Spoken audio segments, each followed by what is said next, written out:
Welcome. Let's begin, or rather continue, with our playthrough of Torment, Tides of Numenera. My second playthrough, your, maybe, first one. After a successful celebration of my anniversary as Feuerglatze on this Friday, we will continue and we will get back to normal and continue just with the game. Just play a game. This game, as I said, Torment Tides of Numenera. You can even read it here. It's always hard to aim if you... yeah. And before we really get into the game, we will do our recap by reading our quest log, our codex, our journal, everything we have so far, so that everyone knows what we're about. Salimary's quest. Right. We are here back in Government Square, and we want to go back to visit the Aeon Priests. Oh, I remember.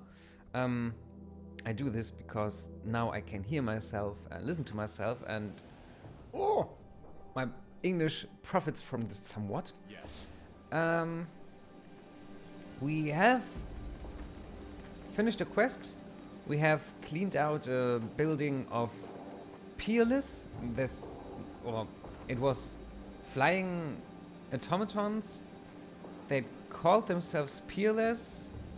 Peerless is really just collective intelligence of these automatons. Yes. Anyway, we killed Peerless and saved or cleansed the place, the Anechoic Lazaret, from these automatons. So now Aeon Priest Salimari can get back in there and investigate. And then, because this is what Aeon Priests do. So, our main quest still is this one. We are searching for the cold calculating jack. Apparently, a cast-off helped build the resonance chamber. Kasmin and Mimian don't know the name of this mysterious artificer, but the other cast-offs might. Only one of my siblings is presently in the city, an albino assassin named Matkina. Perhaps she can give me answers. Some words here that everyone who's not seen the stream might not know.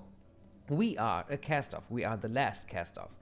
And cast-offs are new consciousnesses in old shells, husks of flesh.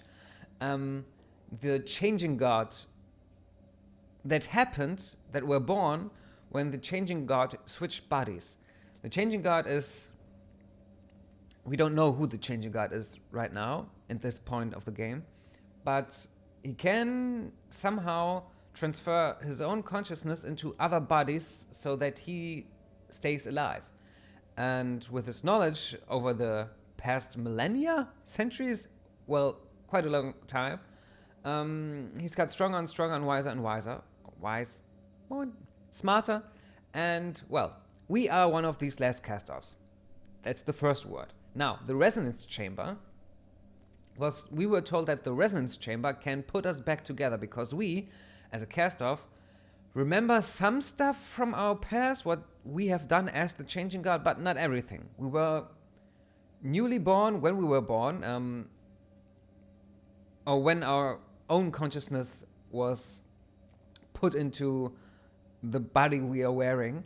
And sometimes we get some flashbacks from what we have done in the past, or the changing guard has done in the past. And the resonance chamber might be able to fix this, so that we get back whole and become whole again. And Kasmin and Mimian are the leaders of the chapter in this town, or the city of Circus Cliffs. In the part of the city, Circus Minor, Kasmin and Mimian are leaders of the cult of the Changing God. So yes, there's even a cult about our former, well, incarnation.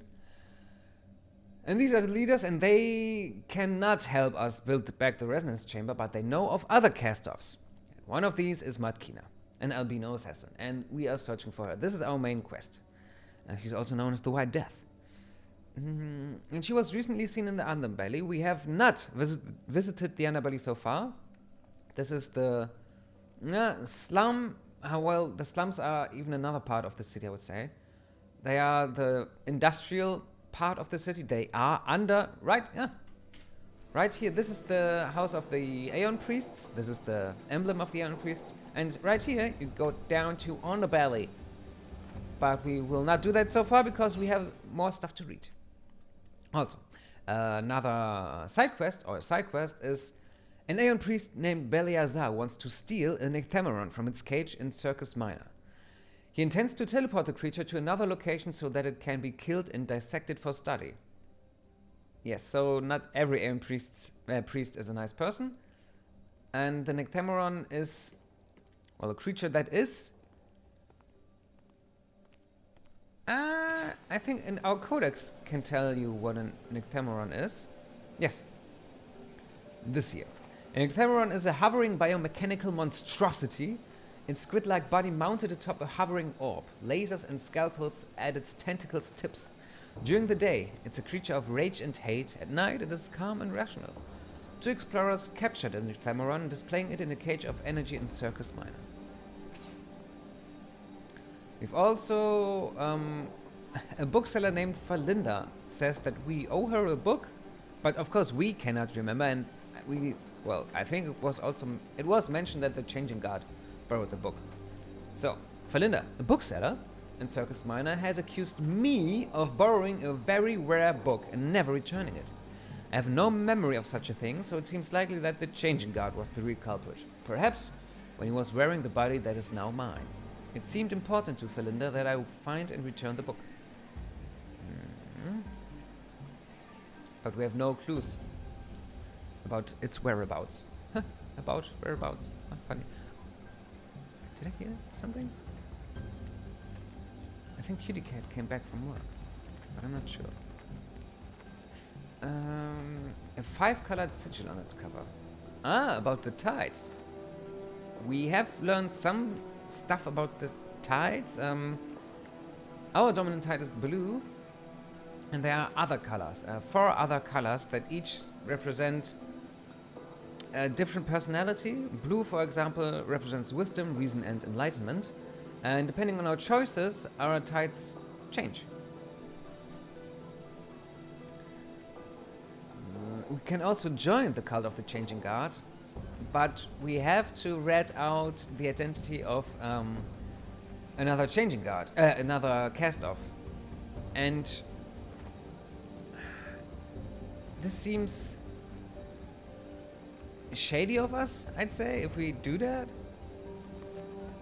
We can sleep at their place for free, which is pretty good, because this completely fills our health and our pools here, that we always we pay with pool points for attempting some actions, or all the actions, and it's always good if they are full, of course. So sleep is nice, but paying for sleep is rather not nice.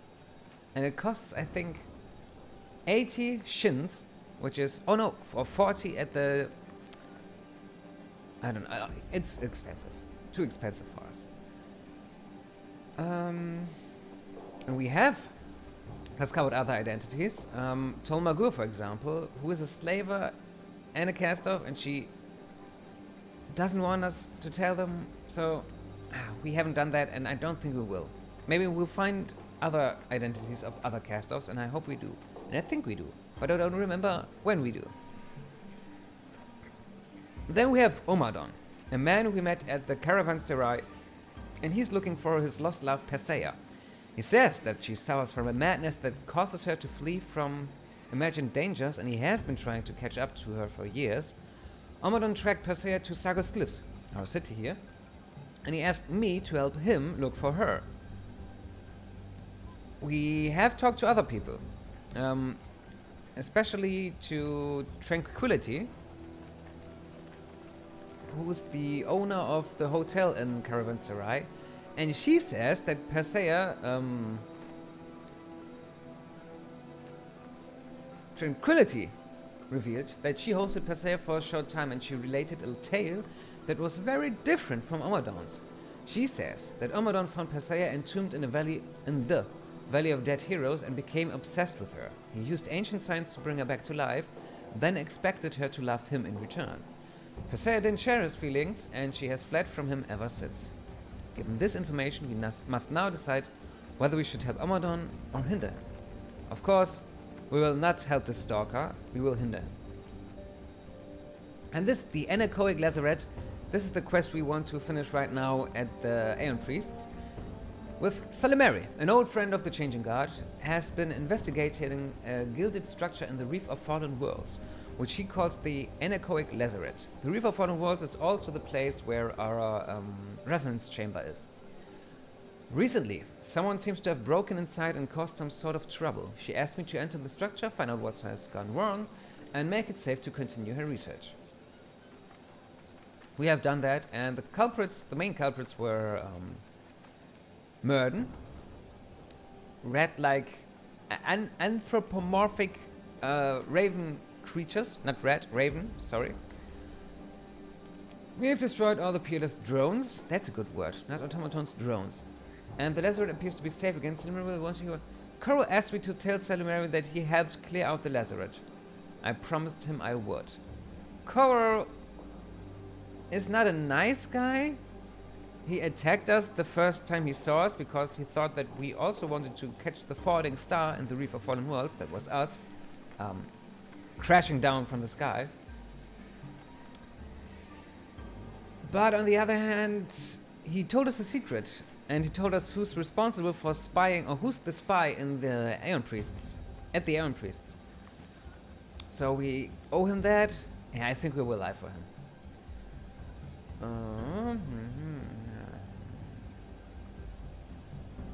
And the last side quest is Zaofi at the Sorrow's Prey, and Zaofi is sculptor, always, every time. In Circus Minor, witnessed the murder of a man by the Sorrow, the same creature that is hunting me. Now he's obsessed with sculpting the moment of the killing, but all his attempts have been failures. He cannot immortalize the victim until he learns more about him. Right, this is the identity of another cast-off that we will give to, or disclose to Casmine and Mimian. Then we can sleep there for free. That's a great idea. We've also got a Codex, and I will now not read the text of every person, because I have done it in the past, and I just click through here so you can stop the stream if you want to read them. But I don't think I have read this, because Eritis is a brash glaive, his intellect dimmed by the brilliant glow that surrounds him. Eritis is always ready for adventure, the more dangerous the better, and he's overjoyed to have you along to support him. Eritis is an unusually attractive young man, and his guiding star is to have as much excitement in his life as possible. Eritis doesn't plan, he doesn't do tactics, and he doesn't like thinking things through, because really, what has that ever done for anyone anyway? Point him towards a catastrophe and let him go, and if no catastrophe exists, time to create one.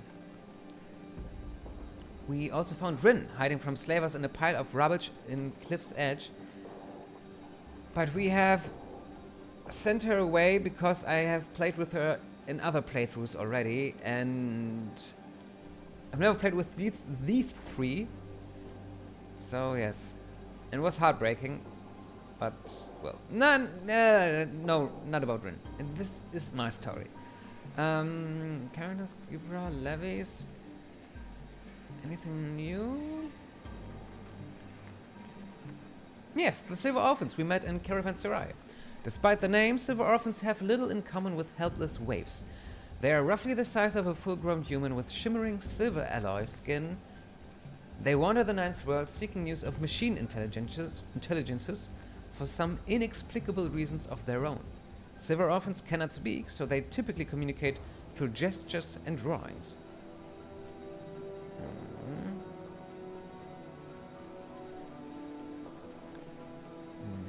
Caravanserai is the highest peak of Circus Cliffs, serves as a mooring point for airships of all varieties, serving those who wish to avoid the dangerous overland journey to the oasis of Marjolios, the Valley of Dead Heroes, the city of Haref, or more distant destinations. A woman named Tranquility operates a hostel here for those who need a place to rest their heads.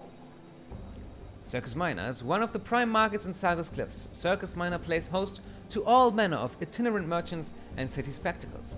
At its heart stands the clock, the machine once said to have unmoored the city in time during an invasion. All manner of public events happen here, traveling religious revivals, executions, performances, and more. It sits near the bottom of the city, very near the Reef of Fallen Worlds. And that's the first part of the city that we got to after the Reef of Fallen Worlds. This clock they're talking about, we fixed it, and it was put up here by the Changing Guard, who basically founded Sargus Cliffs, as far as we can decipher from the info we have. And he used this clock against the Tabat, and which was kind of like Numenera Klingons. So, conquerors. Cliff's Edge is this tough neighborhood, sits along one of the more exposed faces of Sargus Cliffs. Sagging houses line the steep road, some along the cliff itself, where the ground is slowly crumbling away beneath them. This area is home to lower-class citizens, as well as merchants, beggars, and grifters. It also features a chirurgical parlor and the Fifth Eye Tavern. We haven't visited that yet, but we will, maybe today. In Government Square, we have read about this, yes, the Reef on Worlds, yes, Sargus Cliffs, yes, yes. The Underbelly. Far below the great ships that dominate Government Square lies the Underbelly, a series of caverns cut from the compressed detritus of millennia. Per its name and reputation, the dregs of society congregate in the gloom. Mutants, the desperately poor, the cannibalistic Dendra Uhur, and other outcasts. The Sticker can also be found here, digging and tunneling through the Underbelly's stone caverns. Sticker are insect-like creatures that feed on electricity, and the Dendra Uhur are not cannibals for nourishment, but because every person they eat, they get the memories of that person. And they want to conserve the knowledge and the personalities of these people. Yeah, kind of cool. We have Murden, who fought against them in the last stream. These bird-like ab-humans are covered in greasy black feathers. Their faces surmounted by sharp yellow beaks and beady eyes. They wear tattered leather cloaks and carry bulging leather bags to hoard the treasures they compulsively collect. Kind of like nightingales. Peerless, the machine intelligence known as Peerless, told you about him, or is more like a virus, installing copies of itself on other machines. These machines become Peerless drones, bloodthirsty and insane. And everyone is convinced that it is the original Peerless. No one knows where the true source of the Peerless drones can be found. Read about those and them and these and thus. Oh, no, not the Order of Truth. It stretches far across the Ninth World, which is Earth, in a billion years in the future, though its philosophies and activities differ from place to place. Its primary goal is to use the tools of the vanished worlds to help restore humanity to greatness. Those who join the Order are called Aeon Priests, though they are not a religion. Instead, they prize intellect, understanding, and a deep comprehension of the wonders of the ancient world. Across the world, people trust Aeon Priests to handle, identify, and use the Numenera. The Numenera are the artifacts of the prior worlds. That's the Numenera. So, now that we've done that, let's talk to Salamari.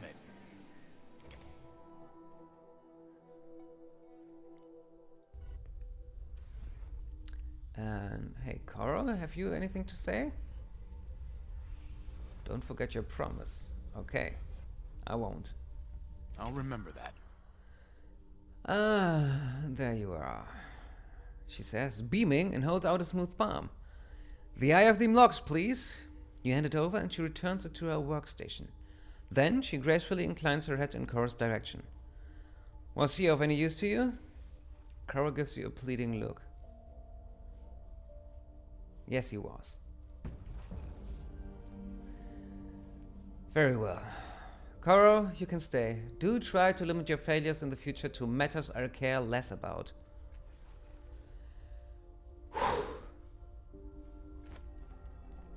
With that out of the way, here's the reward for your considerable effort. Thank you. The Ring of Entanglement, 2 of them. The 2 characters wearing these matching rings share all Fatal's... Oh, Fatals are negative status effects and 25% of stats healed. Ah, interesting. This loop of metal is constructed from a short band that splits and branches, threads twisting and bending in upon themselves before seamlessly reforming at the other end. The coils are maddeningly knotted, making it impossible to trace a complete path, yet at the same time a pattern waits to be revealed, just beyond the edge of comprehension. Of the handful unearthed through the ages, these rings were once dismissed as mere trinkets until an unnamed collector discovered twins purely by chance. It is said that this man wore one of the matched set and gifted his lover with the other. During one particular amorous encounter, both were astounded by their shared sensations and an oddly heightened sense of awareness. When the couple identified the rings as the source of this connection, further use showed that they mutually experienced every physical pain, pleasure, and sickness felt by either. This effect disappeared when they wore an unmatched pair of bands.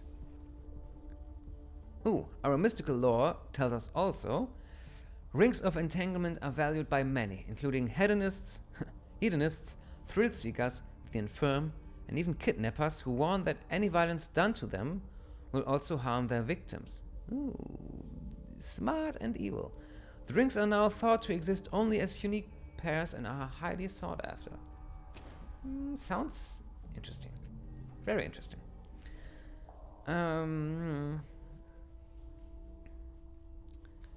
By the way, I managed to save a few of the drones in the Lazaret from Peerless.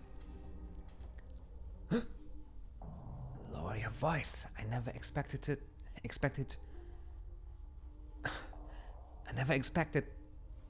You remarkable man.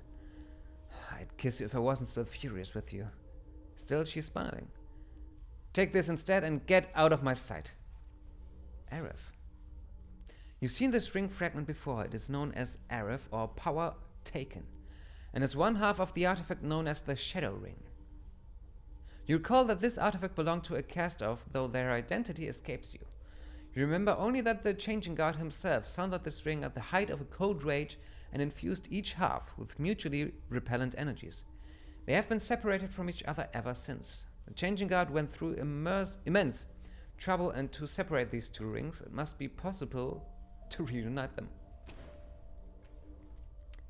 I know that in my past playthrough, I have found the other Arif, but I haven't done this quest here because I was a little snippish with Salamari.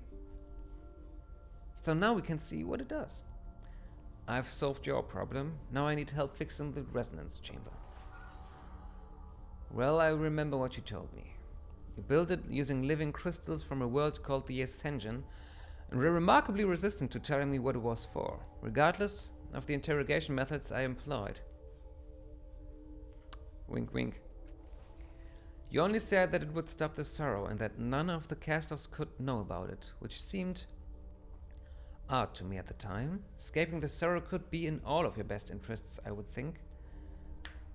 Have you spoken to the cast-off who helped you build it? That surly artificer. I'll remember that. I forget his name, and I only saw him once when you and I were having breakfast in the ambiguous gardens. You know who I mean? The one with the machines in his body and the circuits on his flesh? When you don't respond, she says, "You never remember your cast-offs, do you? Speak to your little cult if you haven't already, Ardan. They always seem to know where your children are." Okay. The artificer cast-off who helped build it, I suppose. Well, we talk to them. Oh, and Coral thanks us too. I thank you. Coral mutters, clapping her shoulder awkwardly as you pass and handing you a small jingling bag. Can't say I would have done the same in your place. Burning Mouse Cipher. Cute and weird. Immediately, remove all positive and status fetters from all enemies. Ah, good. In addition, gain Burning Mouse, 50% on perception. This small statue of a mouse fits in the palm of your hand. Its pale red eyes glow and flicker the embers of a fire. Instead of fur, the statue is covered in images of flame and is always warm to the touch. When whispered instructions, the mouse will come alive and scout the area for traps and hidden secrets. Sorry. Dismiss. Continue. Perhaps you will see me again. 50 on perception. I mean, I have already very good perception. But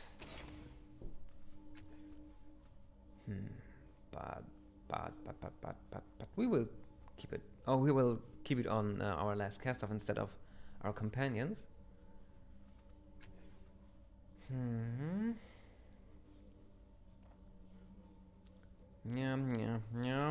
good cipher. Yeah, okay. Any other cool items? No.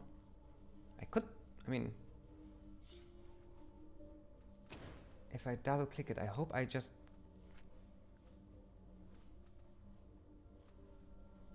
okay. That's how we do it. In Baldur's Gate, you double-clicked on an item to have only one of it.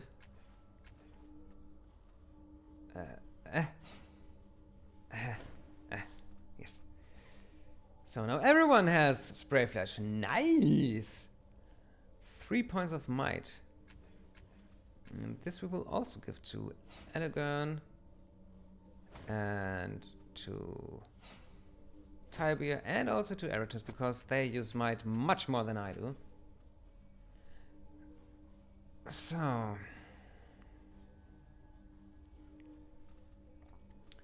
share all vitals and stats healed.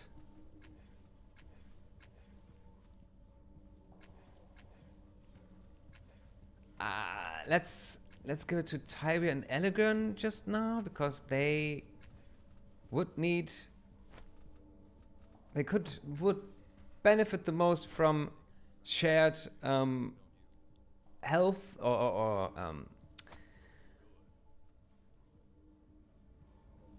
yes, they would benefit from healing. The antagonist oddity. Oddities are really just interesting items, but they don't do much most of the time. Oh, the rapier. Lightning speed damage. Anything... Hammer.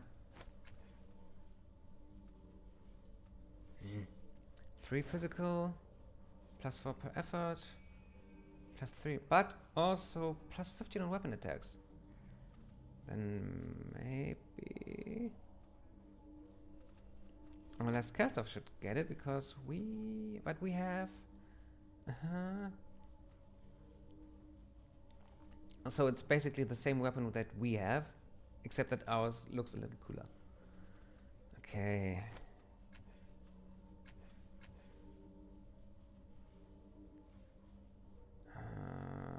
And what about... He will keep his greatsword. 3 physical damage, +4, 3 +3 damage per effort. But effort costs.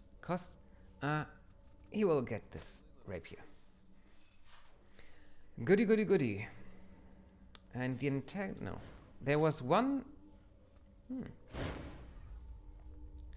We retrieved the ring fragment from our bag.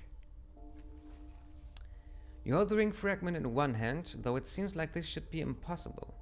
The small thing is incredibly heavy. A small protrusion extrudes from one end of this fragment. As we do not have its opposite, we cannot use it anyway. But there was this is an oddity that we can use. Most we can just sell them, but we can use this one. And if we wear it like an eye patch, we see strange colors that no one else can see. But that's it. So maybe this will come up in the future. Again, I thank you. Salamari. Nothing more. Go. So now I think Lan Uring, aren't you the filthy little spy in here? Lan Uring rubs the ovoid implant on his forehead with his thumb, thinking. It takes him a few moments to realize you are there. Oh, hello.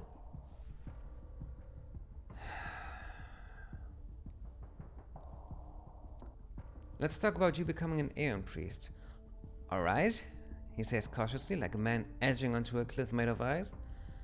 I need a major discovery to join the order. Have you found anything? No. But on the other hand, I think you're a spy for the Memo Reaver. How did you... No. It doesn't matter, it's true, but it's not what you think. He sweeps the room with a terrified look and continues in a whisper. I needed money for my work. The order doesn't pay for anything besides basic living expenses. One of the Memoria's people came to me and offered me money for a favor. I took it. Of course I did. But when they found me the next time, they didn't want me to make or study anything. They wanted me to spy on the order. I said no, and they hit me over and over, and every time I woke up, they hit me again. They beat me until I said yes. Let me help you. So now this is the point where you can help me decide what to do here. But as it looks like nobody's watching, so I will do the decisions, but in the future, everyone who's seeing this, yeah, you can choose the choices. Well, I voice the voices. That's the name of the stream. Let me help you. No, if they find out that anyone knows or that I'm hiding anything from them, they'll kill me. They said so. I don't deserve to be a priest. He grips his knuckles until they show wide through his fingers. But I've worked so hard. Please don't tell Min what I've done.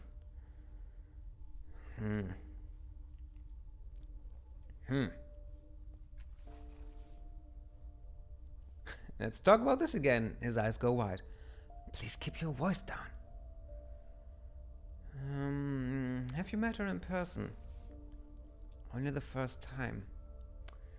I hope it's the last. You hear things about life in the Bloom, how ruthless the people living there are.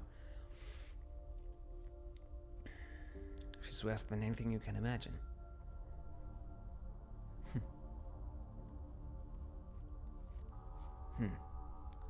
Why is she ruthless? It's not what I think, it's not a theory. I've seen her at work. He covers his eyes like a child. When I met her, there was a man chained to a table between us. One of her torturers, I suppose, was working on him, peeling his skin away strip by strip. He screamed and screamed, but he rubs his eyes. She waited for the silence between the screams. She never raised her voice, and she never explained what the man had done to disappoint her. I think she had just decided to combine two appointments, mine and his. Okay. What's your opinion of her again? Why do you think her people came after you? It's not just me. I'm nothing special. She wants control over everyone. I was just an easier target.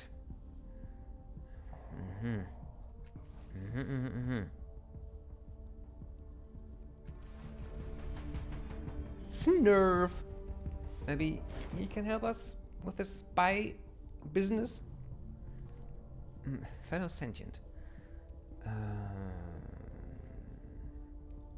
Some new? No. He learned nothing new about reproductive processes. Why not? Min of Tanyang. Tan Liang.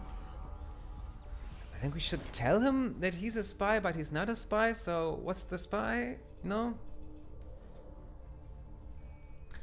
Rubbing his temples with grease-stained fingers, the tall priest nods at you. Do you have more time to talk about mechanical... Oh. Nothing new.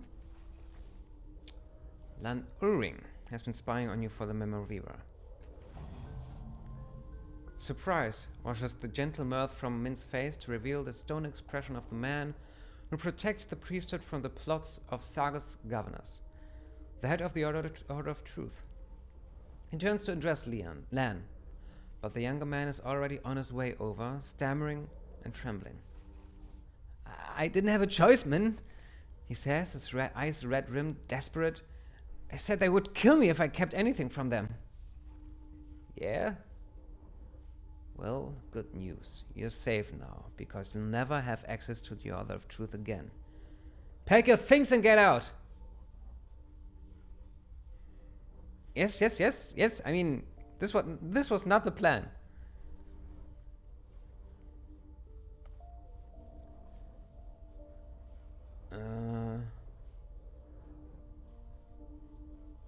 Isn't it better knowing who the spy is, knowing what they are trading away? Yes. Min opens his mouth, shuts it, gives you a thoughtful look, then turns to Lan.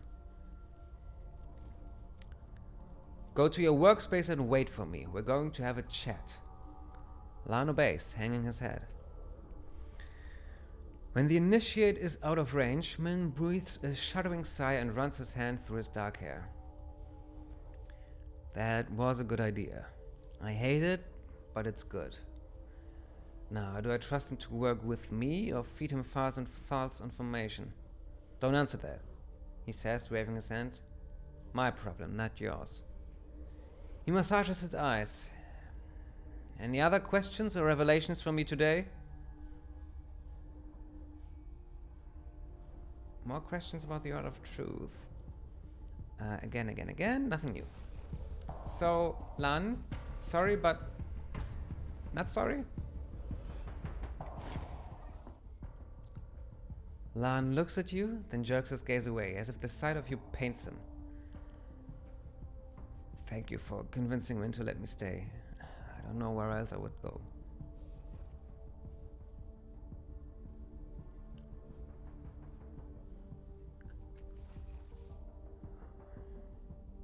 Okay, so we could have... Because now we don't have the option anymore to help him with a project so he can really become an Aeon Priest. But maybe that's for the better? We don't... Yes. I think we... I mean, if I was just hunting for XP, I might load again and load the save I made before I stepped into it again. And don't tell him, so Min of Tan Yang, the guy upstairs there, I wouldn't have told him about Lan now, but later, after I gave Lan a cool project to work on, so farewell. Let's just stay. Let's continue. Calestige, anything new with you? She could have been another companion of us, Perhaps but I was too roundabout in my earlier words. Lose the broken priest, and then I'll talk to you. But she doesn't like Elegern, so... And this is Elegern, but I want to travel with him this time because I haven't done in the past, and I have with Calestige, so... Nothing with her. Sorry.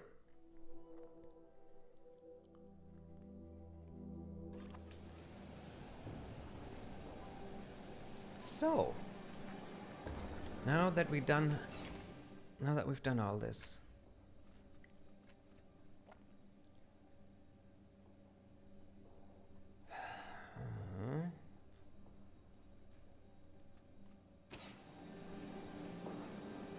what now?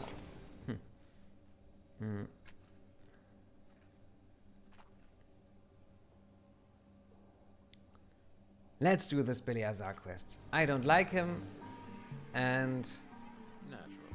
I thought that we might be able to talk to the Aeon Priests about Beleazar, but we can't, so maybe the only course of action is to rat him out to the owners of the Nycthemeron.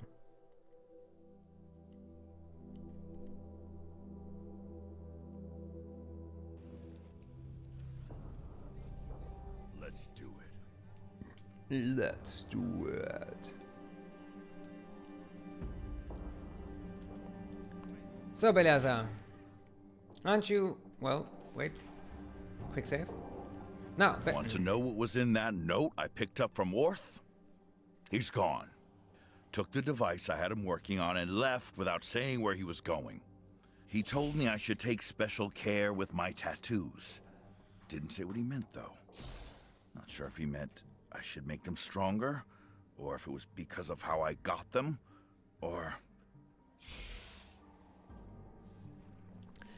He shakes his head. Not interested in talking about it. Don't ask. If you want to improve them, I'll help. Gaining control of your tools is crucial. Sure. Wouldn't want to hurt innocent bystanders, would you? We can work on those improvements later. How are you holding up?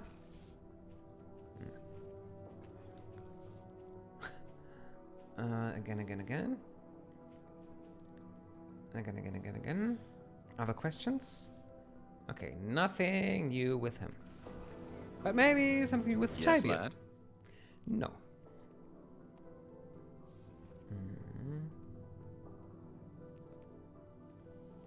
What do you want from me, now that we've freed Riz? At the moment, all I want is a way out of Circus Cliffs and some friendly company. You seem to fit the bill on both accounts. Eritis.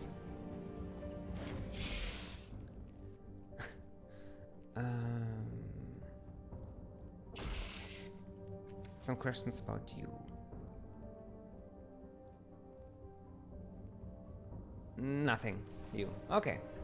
So, Beleazar, you Want a job done right? you guy, you. Engrossed in studying the caged creature out of the corner of his eye, Beleazar doesn't notice you've returned until a few seconds pass. He flinches and glares at you. Yes? What is it now? What do you need to do again? Take the teleportation device I gave you, Beleazar says, and what he probably hopes are patient tones, but they really aren't. Speak to those two explorers to get access to the Nycthemeron and plant the device on its cage. Farewell. Fine. Let's talk to... Well, let's make a hard save here. Nycthemeron? I think it's written. Yes. Hello there. Oh. The cage in which the creature floats is a simple frame that contains a shimmering, nearly transparent cylinder of energy. It emits a hollow hum barely audible that sets your teeth on edge. The container is a delicate filigree of ornate materials with no apparent controls, but surely they must be hidden somewhere in the traceries and protrusions of the wirework. You approach the cage cautiously. The monster within looks like a fungal blob mated with a muscular ichthoid. Its multiple tentacles terminate in syringes, needles, and injectors. This mass sits atop and is integrated with a floating orb of some type. It seems to be both mechanical and biological, with one system flowing smoothly into the next, a creation from some mad nightmare. The energy field darkens protectively and automatically as the creature throws itself at its walls, thrashing and striking mindlessly with its needle-tipped tentacles. The darkening is almost a strobe-like effect. Even as you watch, one of its tentacles calls back and blasts furious plasma at the walls of its cage. The cage holds, but the shields dim to prevent any radiation from the blast from escaping.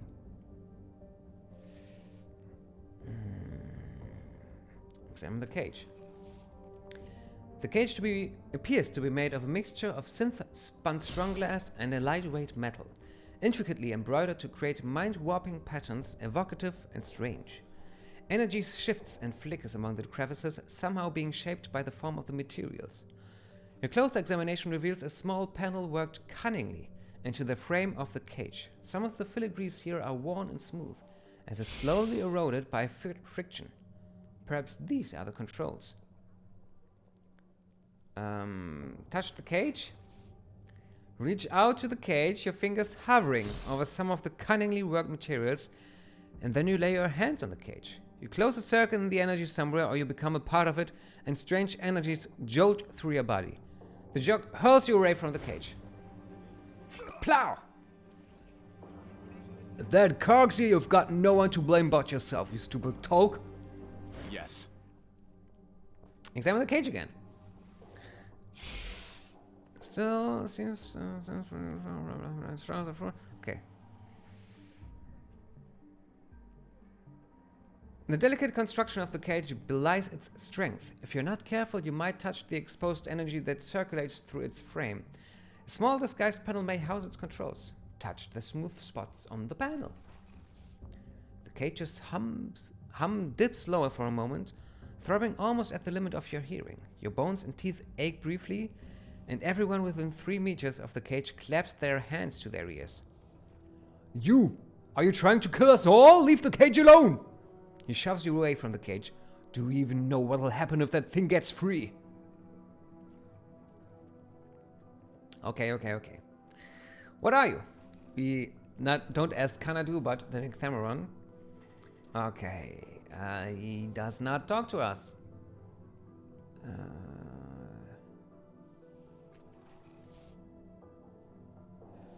A dim light built underneath the Nycthemeron, the orb at its base glowing brighter and brighter. 2 tentacles stroke it, and they pull out a streamer of bright lightning. They stretch it between themselves, building in intensity, and then they hurl it at you. The walls of the cage darken instantly, and when they lighten again, you see the monster within flailing and crashing fruitlessly against its invisible walls. Can you understand me at all? Come on. Can you? No, it cannot. Examine the cage again. Touch the panel again. We may not anymore. Then I think we will just, load again.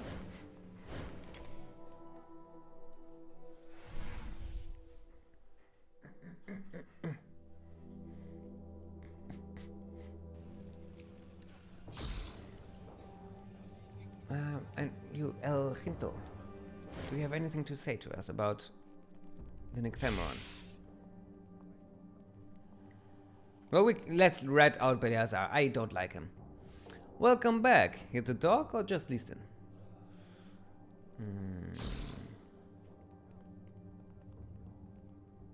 Canadu told me a little about your past. Do you have any interesting stories? Interesting. Well, I'll let you be the arbiter of that, friend. What would you like to hear about? Canadu, you said you came from a place called Lazaret? Ah. My former and future home. Canadu and I were born in the grey outskirts of the city. I'd like to say we were childhood friends, but we weren't. We simply came to know each other through what we lost. The priests of the million gods of Lazaret wandered the streets seeking sacrifices, you see, and opposing them was ease, as seen. In our first 10 years, they claimed our parents, then our friends, and then one day a pockmarked priest came for me. He hauled me up the glass-paved streets. I wept and screamed, but the faithful and the fearful turned away. I'd almost lost hope when I heard the hammer scraping up on the glass. Up charged Canadu, bearing his father's sledgehammer. With a shout, he dashed the priest's brain from his skull and we ran. We've been running ever since. But we will return one day, I think, armed for the occasion. What happened after? Years of struggle. His expression is darkening. Years without measure. After Lazaret, we lived from meal to meal, eating only what we could steal. Canadu grew into his strength, and I grew, but less obviously. I began studying, you see. I read ancient texts about my lost home and the sickness that possesses it to this day. I thought about how I could cure it. he says, clenching his fist. So, we began exploring ruins. We sold the broken relics we found for food and equipment. Kept the interesting ones for future study. To tell you all of the adventures we had in those days would take almost as many years as I've been alive, if not more. If that doesn't make sense to you, then you have not traveled far into the depths of the beyond. Some of the ruins there lie outside time, and we searched countless places for the components I needed for my trap. Yes, the one our gas is contained in, and we headed east, into the Clock of Kala. What's the Clock of Kala? A ring of mountains between here and the beyond, a land of glorious and lethal wonders. I'm looking forward to going through it again. We easily spent a decade searching the base of the peaks for the final parts of the trap. At last, we heard a rumor, a rout of ghosts occasionally stampeded through the lands of Kala, bearing relics and smearing reality in their wake. This last detail was what interested me. I created a device, a bell of sorts, that would attract the ghosts' attention, and when they came, there stood Canadu, ever ready. The bell drew them, you see, but it also made them more real. Canadu waded into the ghosts, striking them down. The rest fled, but we had found the materials I needed for the trap. The trap I'll use to capture a god. Beneath Laurig lies a mad being who demands the sacrifice of mothers, fathers, and children. Once we free our guest here, we will return home with this trap. We'll use it to kidnap a god or die trying. Thank you for taking an interest in old man stories. Most people just want to stare at the beast. More stories about your past? Certainly. What portion of our bloodstained past would entertain you the most? Again. Earlier days. Too many. But I think I've wasted enough words on myself. If you're still hungry for new stories, Canadu deserves a turn. Ask him about his Emma. It deserves several epics of its own. Okay, let's talk to Canadu. Yes, of course, yes. He was the astonishingly ugly man, who nods in our direction, but resists any attempt at eye contact. El-Jinto told me to ask for stories about your hammer. DT. Canadu says, glaring at El-Jinto. His partner waves cheerily. How generous of him. Canadu unlimbers his sledgehammer and thrusts it under your nose. Countless scars, nicks, and gouges decorate its dull surface. Ask about the damage, I'll tell you where it came from. The 3 craters on the side of the head. I stepped through a puddle in the cloud crystal skyfield. Turned out to be a Quishamish. It rose up, shot its spine through my ankle, shot a bunch more, but I blocked him with the hammer. Limped over and bashed it to juicy pieces. There's a rumor that wearing their hearts makes you see visions from a lover's past. Not true. Worth a chunk of jeans, though. Those burn marks on the handle. Spent a stormy night in an inn on a bell tower. A man made out of green fire crawled out of the fireplace. As to hold the hammer. I was drunk at that point, so I didn't see why not. He starts screaming. Behold, I lay claim to the hammer of dawn, I am the master of storms. Skits like that. Without opening her eyes, the innkeeper walks over, kicks him in the fork so hard he vanishes and goes back to bed. Never saw him again. Okay. How about that gouge on the face? El-Jinto got trapped behind the singing door, made entirely of shiny white stone. Pounding on it only made the pearly lark nibber sing louder. Finally, I got the idea to sing along with it. The door started weeping and swung open. El-Jinto stood there, blinking, trying to explain what he saw inside. Nothing came out of his mouth but butterflies for 3 days.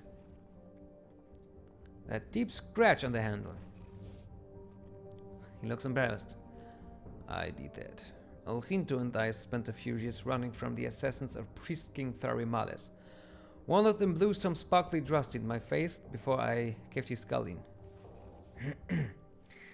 Spent a week hallucinating that everything around me could bleed. Rocks, trees, water, everything. Funny thing though, I wasn't all wrong. Turns out that everything bleeds when you scratch it hard enough. Everything but my hammer. I stepped through a puddle. What?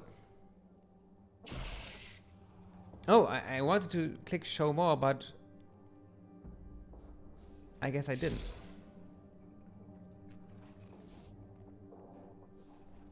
Okay. Is the hammer powered, cursed, or infused in any way? No, it's just the hammer. I did most of my life. How has it lasted so many years? My dad made it. And something dark flickers in his eyes. Could make a hammer, my dad. Okay. I'm done asking about it. Good timing. I'm done talking about it. Let's talk to El-Jinto now. Welcome back. Here to talk or just listen? More stories about your past. Again. I think we've heard everything we can from them. So, save and let's look here again, just for this moment, to examine the cage that we've done before, but not in the save game. So, examine it. Smooth spots on the panel.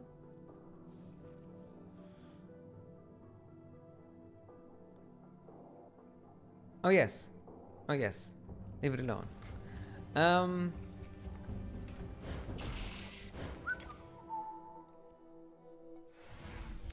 Okay, El-Jinto, Canadu. I want to talk to you.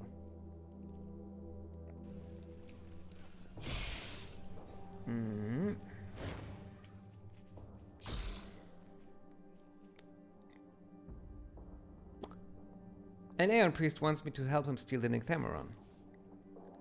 Canadu's expression darkens and his eyes flicker too, but don't settle on Beleazar. Tell El-Jinto. He handles the schemers in Circus. I take care of the beast. Okay, El-Jinto. Beleazar. El-Jinto takes the device Beleazar gave you and examines it grimly. The young idiot. You caught him fiddling with the cage before and I thought I'd scared him off. Apparently not. He pockets the device. I understand him better than I'd like. We build our lives on the kindling of our ambitions and hope for a bonfire before something blows out. I made a study of the Numenera during the journey here. If that little fool had only asked, I might have shared my findings with him. You still can. Let him learn from your experience. Hardly seems fair. He considers our words. But you're right. I'm not a young man, and it'd be good to know I helped someone along the path before I left town. He reaches into his bags and hands you a bundle of well-worn notes. Then he glances over your shoulder. Trouble coming, friend. Beleazar is dumping towards you, and he looks furious. I trusted you! Frustrated tears shimmer at the corners of his eyes, refusing to fall. El-Jinto steps back to a discreet distance, an expression of sadness crossing his face. You think you've won? One tear escapes and streaks down his bony cheek. You think this is the first time I've ever been betrayed? Panting with rage, he jams a finger in your face. I'm going to tell the Order of Truth that you've betrayed an Aeon priest on a secret mission. Everyone is going to know you can't be trusted. Give El-Jinto's notes to Beleazar. Ready to learn something new. You hold out the notes and Beleazar snatches them from your hands. As his eyes widen, you explain how you got them. This is more than I expected to learn on my own. He flushes. All that time spent on subterfuge, and I could have just asked. Thank you. Thank you for everything. Thank you. He shouts at El-Jinto. The seasoned explorer cringes and gives him a little wave. Beleazar hands you your reward, then wanders away, flipping through the pages. What's that? Nice. A brown ring, seamlessly woven with overlapping scales. The ring is warm to the touch and gently contracts when worn. It leaves the wearer with a feeling of promise to a greater unity. Observing the ring closely, it also appears to be constantly expanding and contracting slightly, as if it were breathing. However, it shows no other obvious signs of life. Okie dokie. Firma, Spines of the Zaxi? I've never even heard of these. Nice! El-Jinto. Nothing more. Canadu? Nothing more.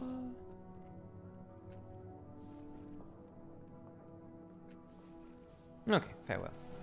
So and now... All right.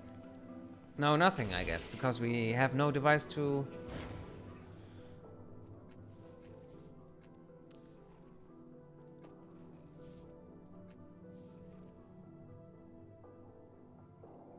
leave. You're welcome to look again. Absolutely. Let's go to the Alien Priests. Maybe they will tell us what an awesome guy we are that we helped Beleazar this way. That we had to land this way.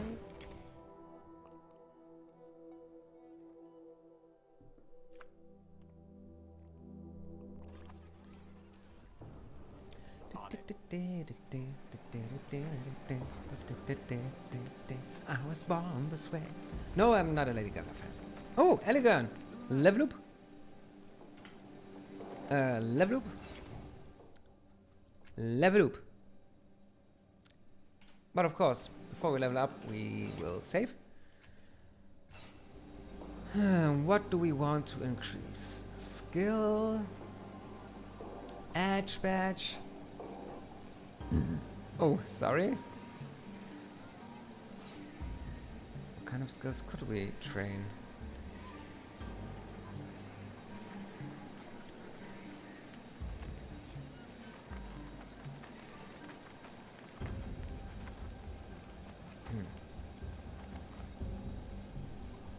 No, we will not improve his skill, we will increase his edge. Might or intellect? Well, the thing is, I'm not planning to fight all that often. Even though with Artisan and Elegant I have two very competent fighters.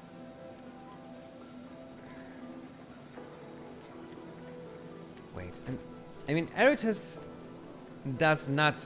No, why? No, he does not benefit from intellect. I don't even know if I can boost his intellect edge. But we have... And he will be our might guy. Might, intel. And he is a nano. So some of his esoterics cost 1 point of intellect.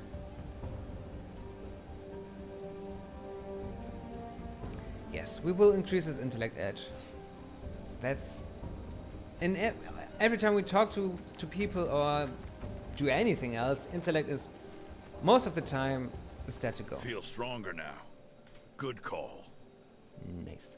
All right.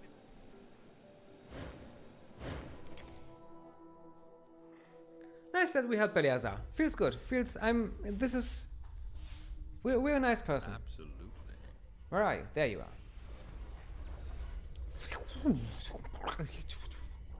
Hey, Beleazar. El-Jinto's notes are spread across Beleazar's workbench. Individual images and words are circled, and smudges of ink decorate the young priest's thin, thick cheekbones. Hello, he says, his eyes glitter with cheerful exhaustion. What are you doing here? What? He mutters, only half listening. El-Jinto's notes have clear demand of his attention.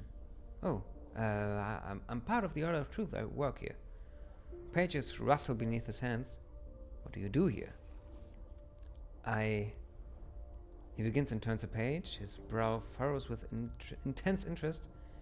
Seen another creature with his marking before. Biomechanical? No. Organic stone? He has apparently forgotten we are here.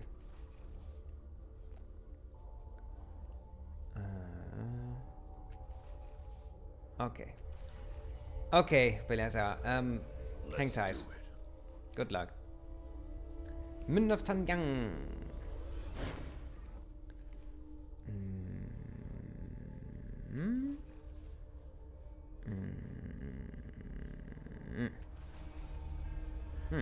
Okay. Here we go then.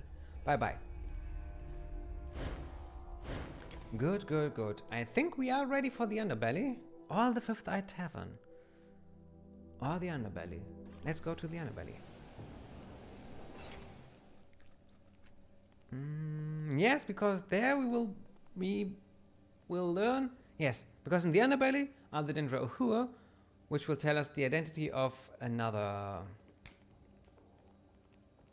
cast-off, which we can tell or disclose to the disciples of the Changing Guard. So this is what we do now. Right? Right. Yes, Underbelly. Metal rungs have been fastened to the side of the structure, extending into the darkness far below. Climb down.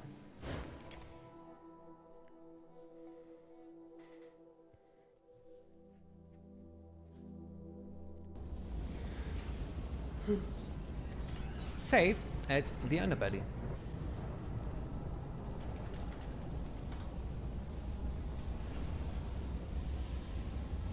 So... Yes. Who, Fair enough. I mean... Okay, Tarnish, who are you? You have a name. The elderly man stares vacantly at a distant wall, muttering under his breath. His hands flex on the air, twisting and tweaking, as if he is repairing a machine only he can see. He jumps when you draw in a breath to speak. Elderly man, okay? Yes, what? He says, his eyes rove past you. Halt! Then return to focus on your face with some effort. And you're a quiet one. The Foreman makes more noise than you. We should hang with chimes from your ears to keep you from surprising people. What do you need? What's a Foreman? Well, they are, he says, flapping his hand about the cavernous foundry. The constructs. They are frozen in their tracks, but they run this place together. Like this guy? The constructs who run this place. Didn't you ask me that already? What do you do here? I take care of my master, the Underforeman. There used to be more of us when he was making things, but when he lost interest, the Master Foreman... He jerks a yellow thumb at the construct at the center of the chamber. Hired them all. Offered them all. Happened a while back, but I don't forget a slight.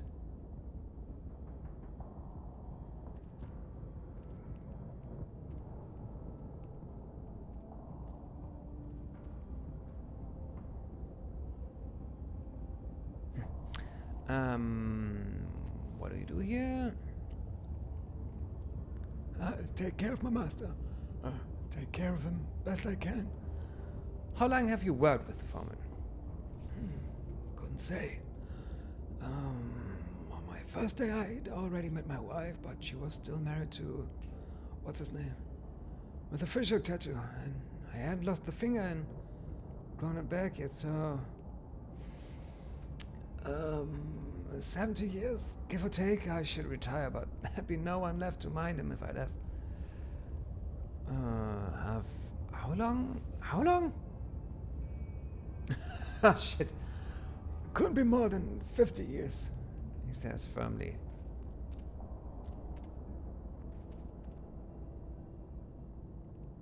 So a very long time.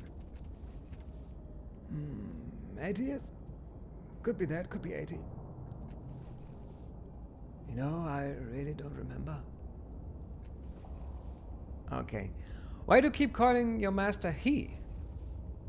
I've worked for him a long time, because I stopped seeing him as a thing and more like a him. All of us have our little ways, even him. Okay, farewell, Tarnish. Supervisor. Don't mind if I do. Fires are running out just as the master likes them. No, it doesn't look like he had this voice. Anyway, manufacturing worker. That's my groan. Energies from this massive engine are channeled into metal pipes sent below ground and distributed throughout Underbelly. So yeah, they use spacecraft fire turbine energy.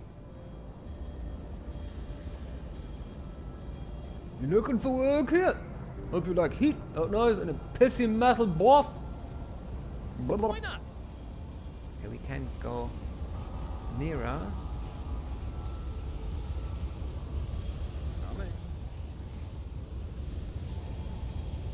Who is you, man? All right. The crippled Foreman. Segments of this bisected construct's legs lie scattered around it. Someone has painstakingly altered these pieces, giving them small limbs and tiny metallic heads. Altered these pieces.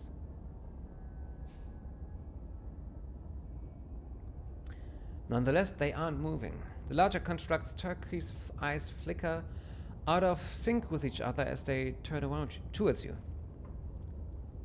I do not understand. The voice emerging from the grill around its eyes is soft, as though you are hearing it from far away. Don't they want to live? The viaducts are open, the commands are received, and yet its eyelids flutter. Every time I give my children life, they die. These tiny things are your children? Not anymore. No, they are inanimate and lifeless. Their adaptive personalities have been lost. I do not understand why they are dying.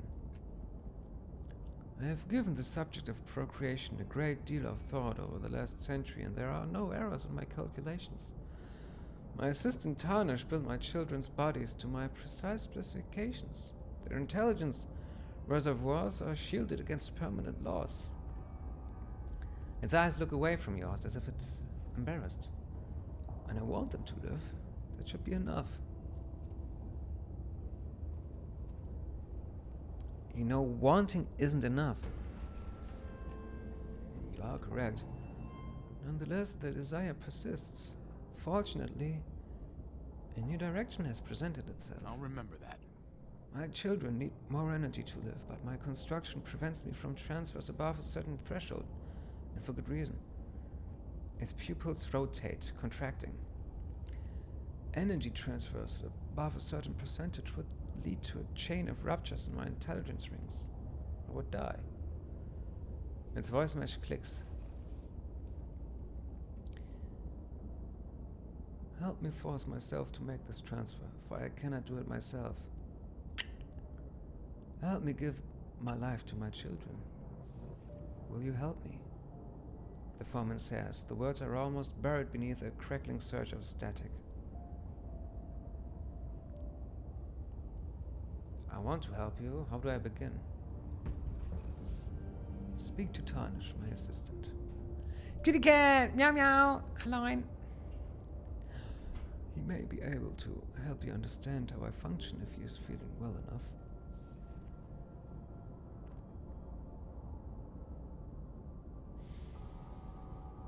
Why do you want children? Need, not want. Its pupils studied the distant ceiling. When I was born, I began working in seconds. I did this until our creators shut down our bodies. In the millennia since, I have focused on designing the infrastructure beneath the other Foreman's work and instructing workers on how to execute on these designs. Its pupils fall back to you. Eventually, I realized I was unhappy. From time to time, my workers brought their children to the manufactory, holding their small hands, explaining the mysteries of this place to them. Its pupils flicker off. It began as a thought. What would I teach my own children? To be curious, to explore, to ask foolish questions, to see the world above that we three have never seen. The Foreman's "Hello, kitty cat!" pupils reappear. And when I thought these things, I saw the shape of my children. outlined by daylight. They already existed. Nobody's listening, nobody here, just you and me. So, I don't know. Maybe they have a great party on Mother's Day. Whoop whoop. Isn't there another day today? No, it was yesterday, right? Because yesterday was the anniversary of the end of World War II. It's a holiday in Berlin, Brandenburg, Bremen, Mecklenburg, Western Pomerania, Schleswig-Holstein, and Thuringia. Funny to read these in English.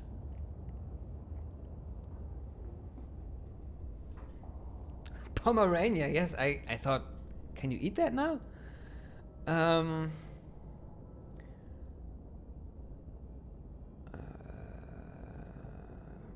You seem very dispassionate about your failures to create children.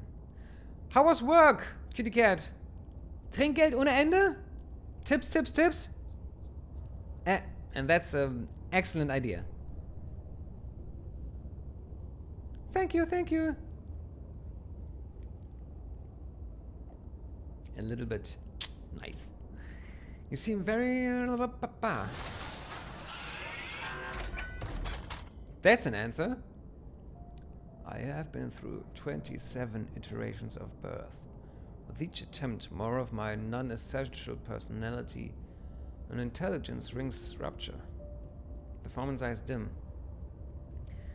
Know that these small bodies are only bodies. 27 versions of my children have lived and died within them.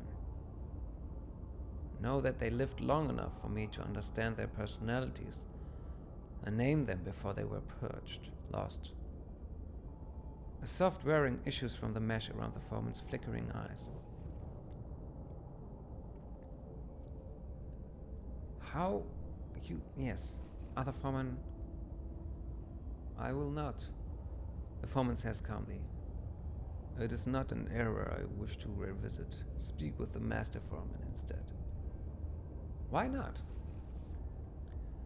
Because the Master Foreman revels in the past and will be happy to share it with you. I do not and would not. Can I examine you? Yes.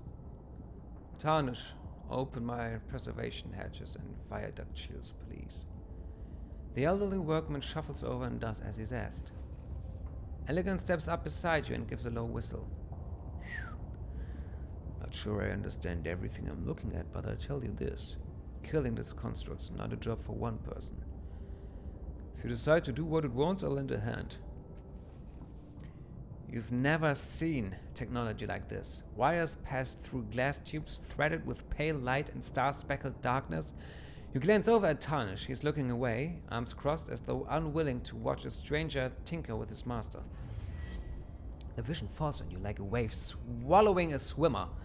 You approach this Foreman, still possessed of its legs, and open the same hatches that Tarnish did. I know it looks complex, but the viaducts are the simplest part. The machine spirit, me, that is trickier. Even I don't fully understand it. Me. The vision fades, leaving you standing before the ruins of that once cheerful construct again.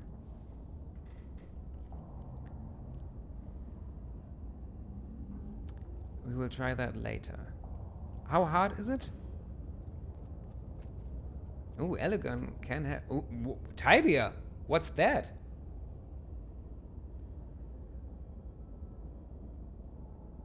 Because of its natural skill? Okay, and he's got this...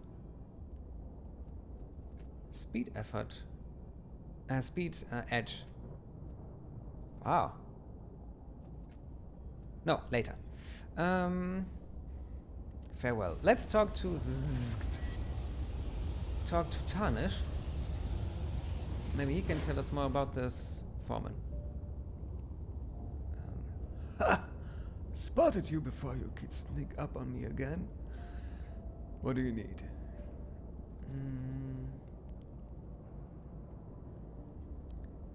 how do you feel about your master's goal? Making a note. It's a fine thing to want children. Wish I'd had it myself. Too late now, of course. No lady's knocking down my door. Of course, when people have children, it doesn't come at the cost of their lives most of the time. And that life doesn't belong to a creature that's older than the oceans. It's a shame and a waste, but he wants what he wants. He always has. Doesn't mean I won't miss him. The assistant's smile is fond and brief. It doesn't reach his eyes.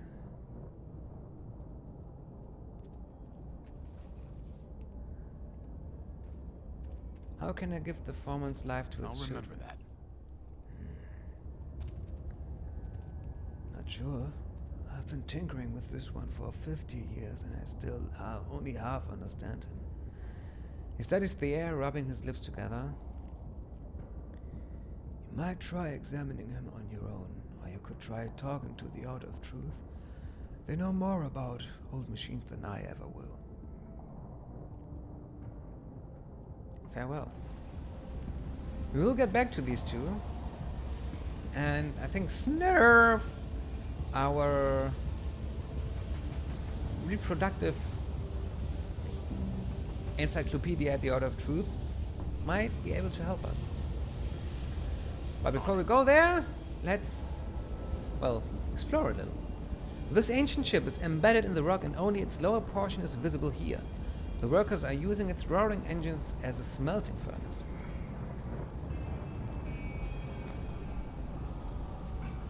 Sorry? I'm going.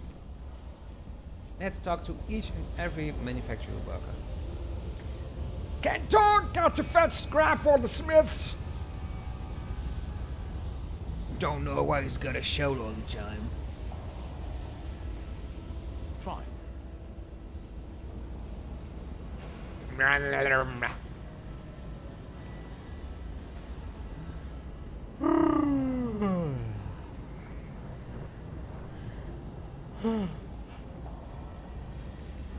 There was ways to spend the day. Bit warm though.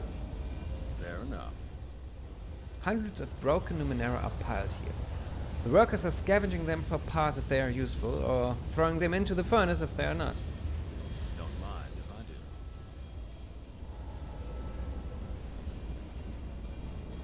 do. Yeah, another manufacturing worker.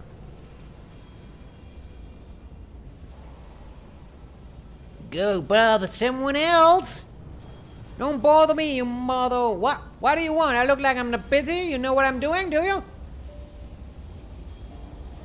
I've got a pipe and a lamp to fix before I go home. Why do you keep bothering me? I have a real job. Want to take responsibility for all these broken lamps and pipes? Be my guest. Please just leave me alone. Okay, we will. All right. No problem. Hey you. Let's go. The construct looms over you, frozen in mid-step. Its heavy limbs and barreled body have been recently polished by careful hands, but the joints themselves are completely fused. This creature hasn't moved in a long time. It studies you with eyes made of swirling orange fire. Late for your first shift, Synth Smith? Grab a station and a hammer and damn well get to work.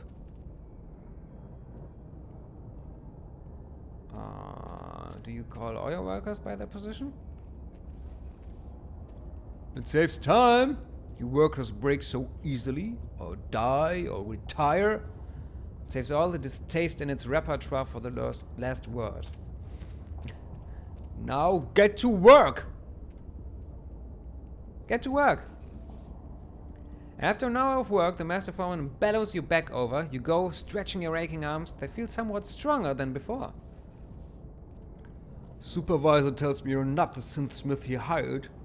But I gave you some work to do and you damn well got to it. I respect that. But we only take on experienced synthsmiths here. Its fiery eyes flare. No. I don't want you thinking we let people work for free. I have the supervisor leave you some shins for that hour of work. Take it. More might! Now, why are you actually here? Out with it!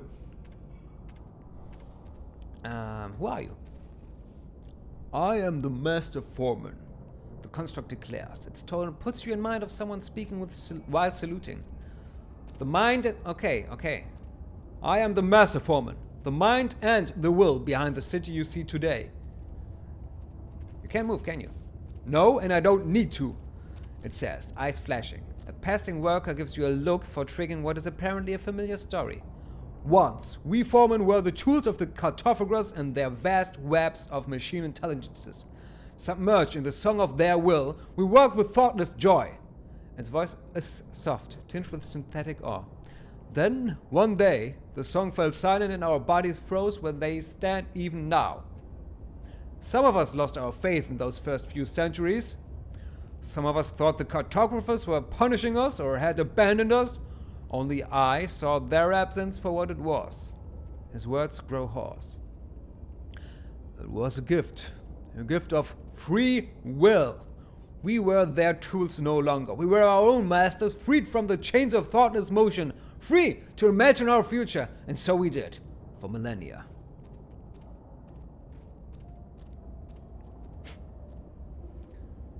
Who are these cartographers? We don't know. The most we know of them is their names in the code and the vessels we were building for them that they never claimed. Our creation came at their order, but we have never known their faces, only their song. While the others dithered and wailed, I bent my mind to the future. I analyzed the work we had done for the cartographers. To my shame, I found flaws in the processes and removed them. Its eyes turned brighter. For the next cluster of centuries, I studied the vast catalogue of known technology, and Numenera in my mind and strung them together, creating new inventions for the day when the cartographers returned and reactivated us. But that day never came. Just a short mic check. Mic check.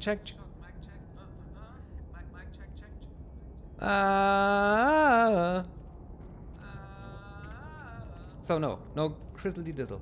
Oops. Mm-hmm.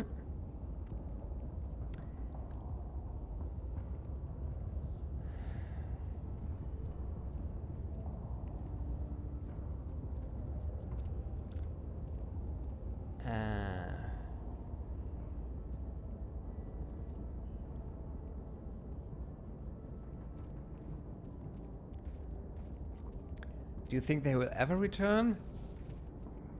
I despise sentimentality, but I can't abandon the wretched hope that they will return for us once we show we have broken the bounds they placed on us. And yet, I am a being of logic and I have doubts. At any rate, I would have tinkered with my thoughts in the dark forever if the humans hadn't eventually found us. They asked us to help them raise the city until it cast all others in shadow, to couple their artifacts and their trinkets into grand devices that would power every corner and make them safe from their enemies. And I told them I had a plan. You see the fruit of our mighty effort all around you. Okay, why are you so loud? Maybe you haven't noticed, the construct says sourly, but it's noisy down here. A foreman who doesn't shout can't be heard. This is the volume of leadership. Okay, who are you again?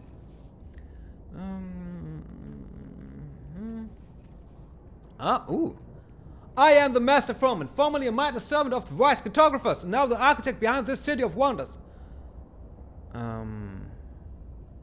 Don't listen to any of that. All of us were involved. If it were up to master efficiency over there, we would have bolted wheels to the workers' feet and put them on rails. Fused, not bolted. Fused!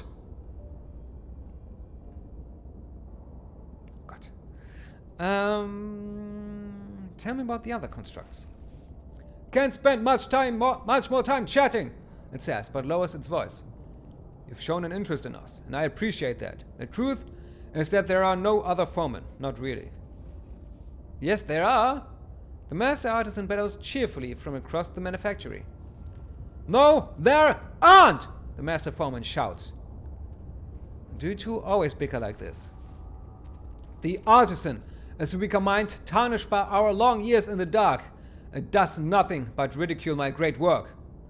The truth is that we were once a single mind, but when the cartographers left us, our minds settled into different containers, pools, if you will. And while theirs grew stagnant and self-indulgent, mine remained clean, untainted, pure. Ignoring the snort from the distant Artisan, the Master Foreman continues. While the years poured past, I felt the slow ruin of the city the cartographers had left behind. It haunted me, and so I vowed to undo the damage that time had done. How do drill sergeants keep that up?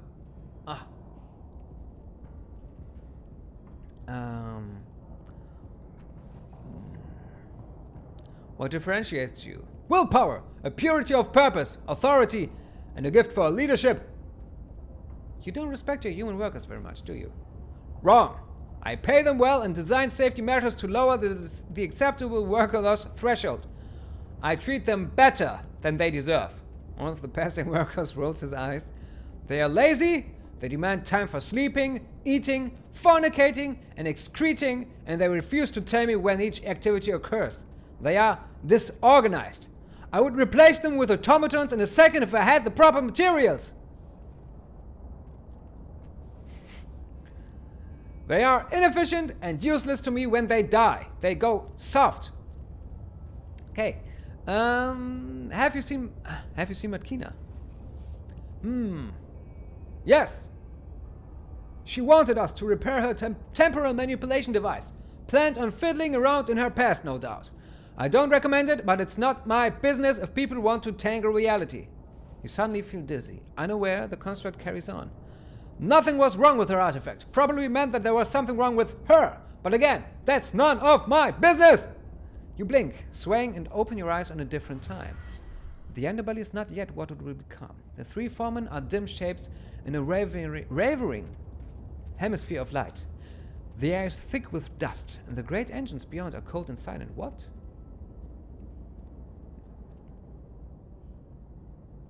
True to its nature, the Master Foreman is lecturing you. No, what matters is that it can be done. Should doesn't matter. Should is a waste of everyone's time. Ah, you fainting! The Master Foreman, the present one, says suspiciously. No fainting allowed on the manufactory floor. We can't have workers tripping over you and toppling into forges. We'll miss deadlines. You open your eyes and the memory collapses. I need advice on repairing a crystalline device in the reef. Consultation, eh? Tell you what. Bring me a piece of the device to examine and I'll count the examination as payment for advice rendered. Deal? Okay.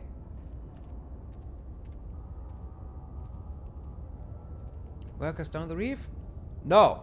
I need the fetchers ready to act. And I'm not sending a synthsmith. They'll get lost in the first bar they run across. Something else? Some business? You need work done! If it can be built, fixed, or solved, you've come to the right place. The broken device in the reef. Okay. Yes, go on. You're going to help me for free? A short consultation isn't worth the cost of an invoice. Bring the shard or don't. I'm busy here. Show the crystal. Ready to become even more heroic. Nice. Eritas, I'm looking forward to it. It says, scanning the shard. Microfissure saturated with organic fluid. This device of yours is alive. Replacement crystals need to be grown, not made. The construct eye light swivels from you, leaving you and the shard in the dark. Can't help you more than that. Growing crystals isn't my business, but those rune diggers in the Order of Truth might be able to tell you more. You find them in Government Square, up the ladder to my left. Good luck. More business? No. Human workers? No. Differentiates you? No. Where are you again? Okay. Thank you. Yes. Stay clear of the forge. Yes. Oh, Eritas, you are even more awesome. Danger? So be it.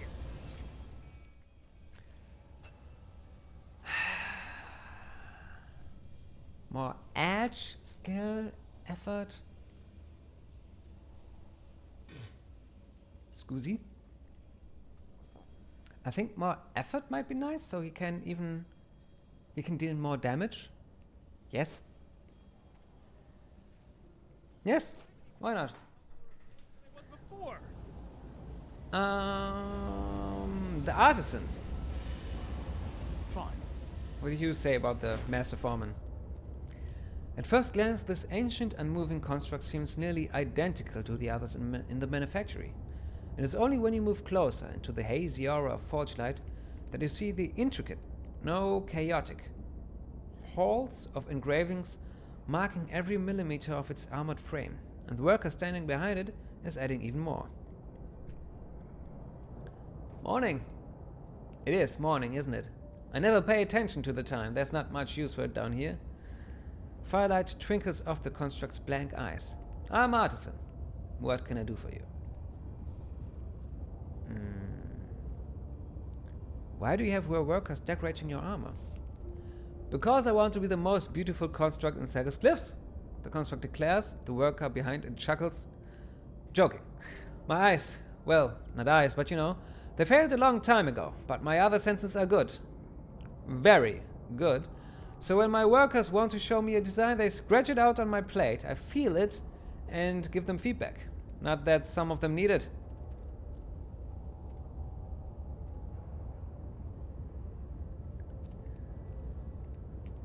That's a long time. Why can't anyone repair you?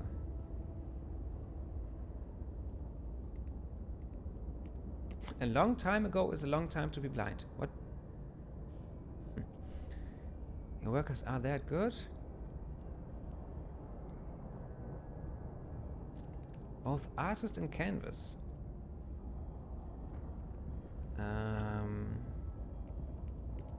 Why can't anyone repair you? The easiest answer to that question is we don't have the parts, he says, then lowers its voice. But the truth is that I'm afraid. Nothing is going to make me blinder, but... The forge hisses and pops nearby. Those first decades in the darkness were the hardest, then I started seeing patterns in them. Simple at first, then with colors, depth and shade. Grand cyclical designs. I still see them, and I wouldn't trade them for sight. Oh. To be perfectly honest, these artists don't meet me anymore. They've done wondrous work in the city above, but they like asking my opinion. And I like giving it! Can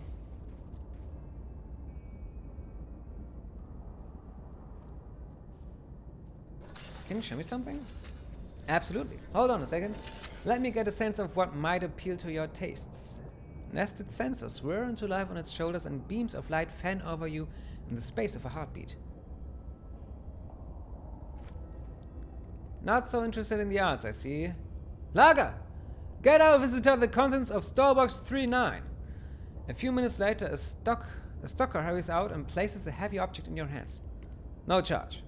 Call it a gift. The globe of Jrul. This synth globe clearly depicts an unknown world.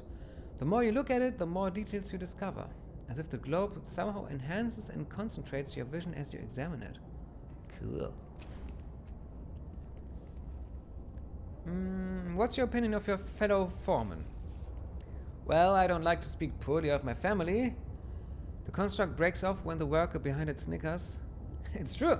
They are difficult in their own ways, of course. We argue, and here we means the master foreman and me, but that's to be expected.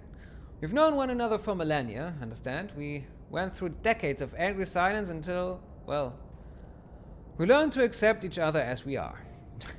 Master Foreman has beliefs, exhausting ones, that it can't help inflicting on others, and our broken friend wants to die, I think. Puts it a different way, but it does. And though we bicker, I care for them. How couldn't I, after thousands and thousands of years? What do your workers focus on again? Decorative etching, creative use of color and negative space, general aesthetics, and fiddly bits, the construct says promptly. Can you tell me about your past? To be honest, I don't like thinking about it. All of us went slightly insane during our centuries down here before the humans came, but the other Foreman and I don't dwell on things like Master Foreman does. An ember drifts down from the high ceiling between you. If you want the whole story in excruciating detail, Master Foreman's the one to ask.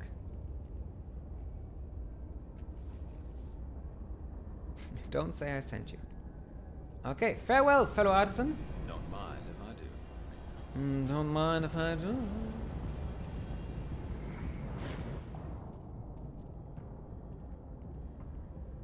Well, I have talked to him about their past, so that's done. I'm thinking of maybe stop streaming today an hour soon, so at 12 o'clock instead of 1 o'clock, because when nobody's here it's less entertaining for me when no one's watching, but also I don't quite feel it today, this game. I love this game, but I don't know, maybe I would rather be doing something else than play this game. Yes.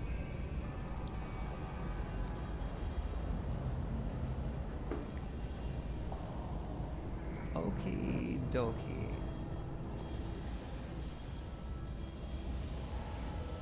Should we visit the rest of the Underbelly then, or talk to the Iron Priests? Yes, let's go to the Iron Priests and talk to them about this sad Foreman. I don't know what his name is.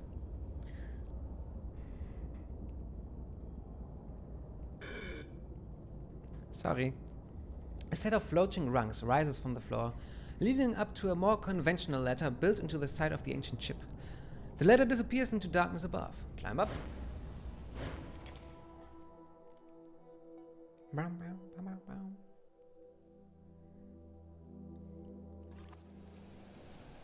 So, Snurf, about reproductive processes. I mean, that's your field of expertise. Snurf. The visitant's mechanical fingers race over the device before it, bending at bone-breaking angles to adjust and tweak the parts within. Welcome back, fellow sentient. May I assist you with something? One of the foremen is trying to transfer energy into its children, but they keep dying. Do you think you can help? I'll remember that. Absolutely, the visitant says, then pauses. I must regretfully ask for a small payment of 50 shins to cover my expenses. However, I am a guest here and not an Iron Priest. The city does not fund my research.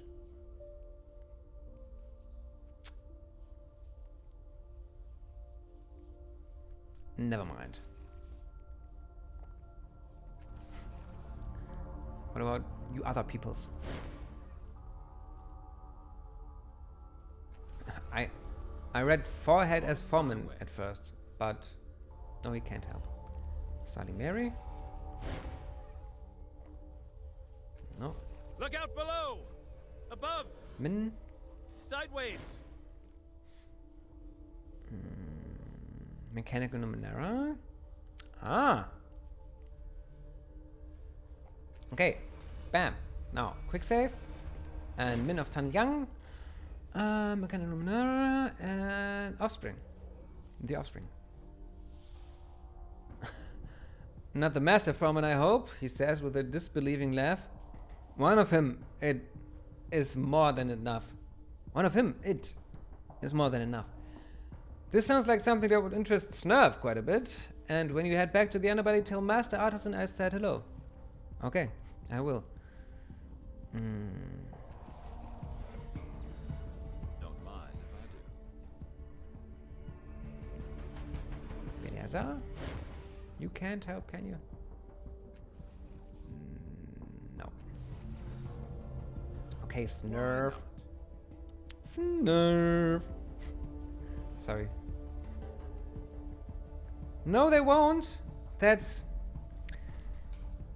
I mean, what counts is that you made them. That we made them.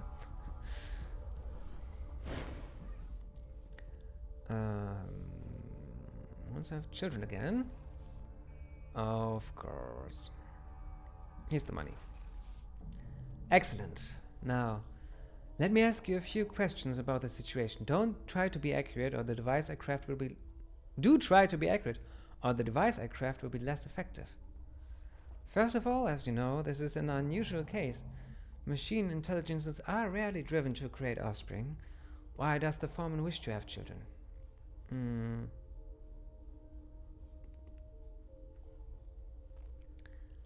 Boring! No, it believes that the children already exist and are waiting to be born.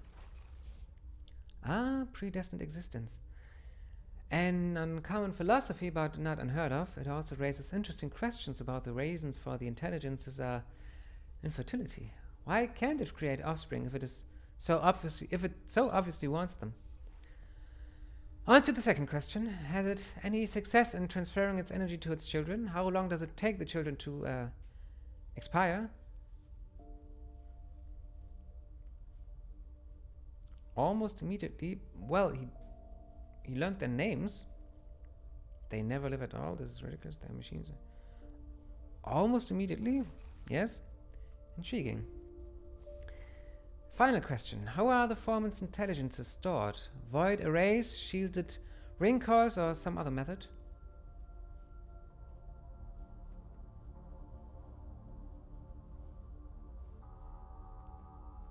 There were rings, but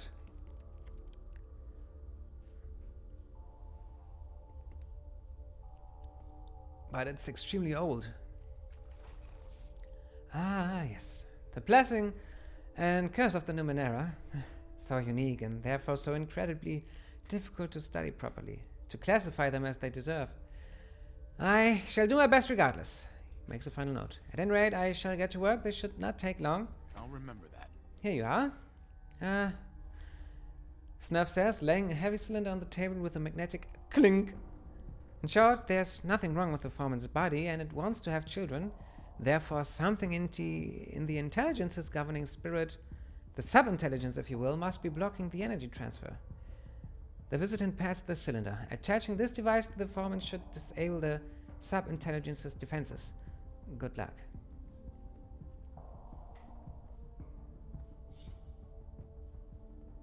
This is a heavy metallic cylinder bristling with tubes and wires. Warm, smoky light pulses from within.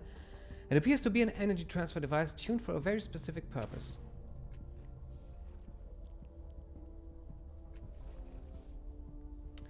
Farewell. Okay. Yes. Now. I think we could have done that without going to Snurf, and I guess that's the option that people without intellect in this game would have gone.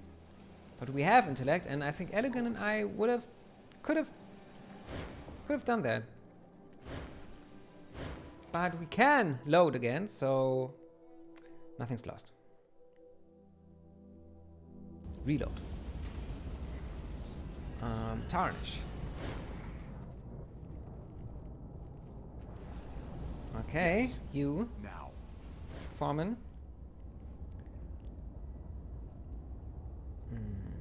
The Foreman's flickering eyes focus on you as you approach, and an intermittent buzzing fills the air. You feel the air thicken and segment around you, as though invisible fingers are prodding at your belongings. You have brought a device from the Order of Truth. What is its purpose?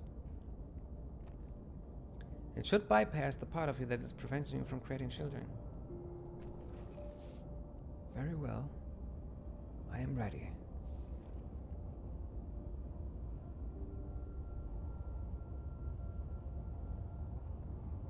Can't you find some other way to have children?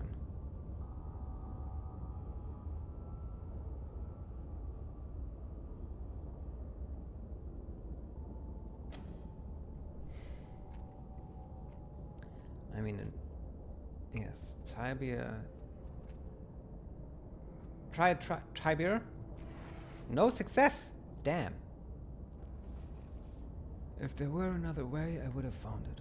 I refuse to birth another generation just to watch them die.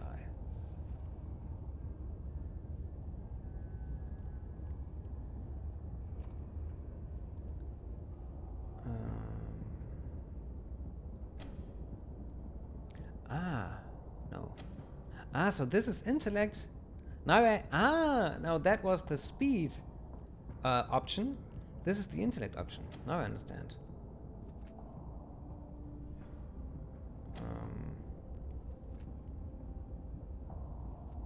With this item, it's a safe success.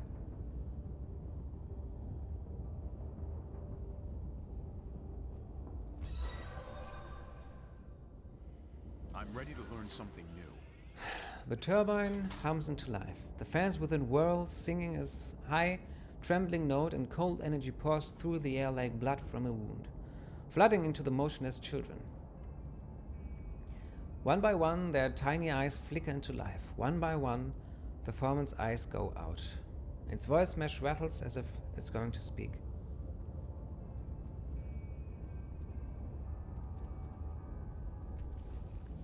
Go. Explore. And it falls silent. The children watch the death of their parent with wide, glowing eyes. He'd want me to thank you. But I ain't. He knew him all of 10 minutes, known him my entire life I have. And you came and took him from me. Without a look at his master's children, Tarnish sets off into the dark. I thought he might care for them. Some of the little constructs wander in circles, chirping to themselves. One of them is already making for the exit, and one is motionless, stillborn.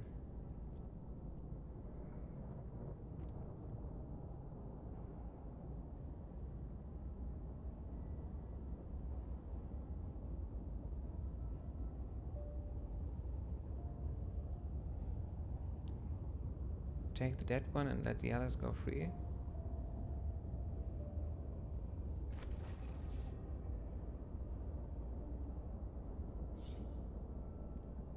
This inert little figure of metal and synth was cobbled together from parts of the crippled Foreman, making it one of the construct's children. With your help, the Foreman transferred some of its energy into the little creature, but for some reason it never came to life. You carefully pick up the stillborn construct, cradling it. The rest of the Foreman's children chase each other for a few moments longer before following the one heading for the exit. It was a good thing you did, kid.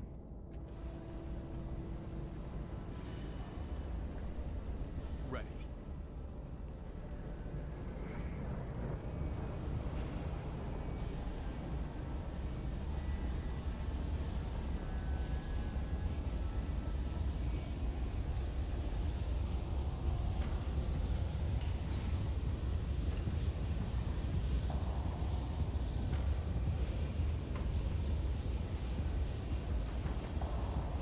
I've flanked this way before by using this device that Snurf made.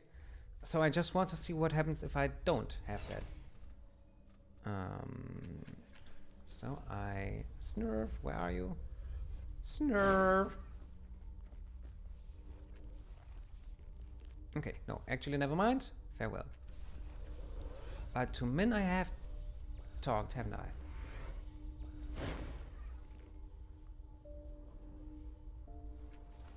Numenera, Levy, okay, farewell. Go.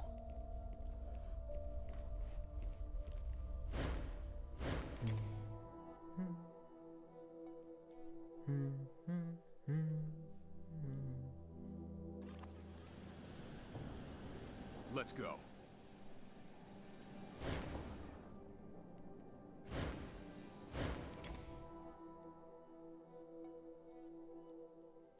We also could tell the Foreman that, I mean, Tarnish isn't living many more years, so maybe I should try to persuade the old Foreman to keep living some 5 more years.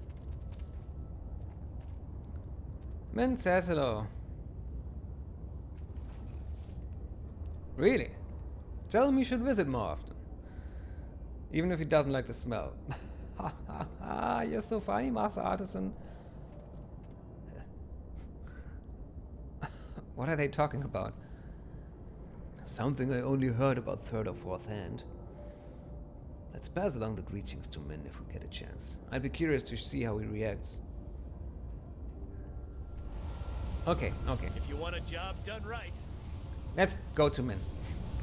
We will do this now and then go to the old Foreman. Yeah, climb up. Yes, it's taking a while always with this ladder. Was das Leben?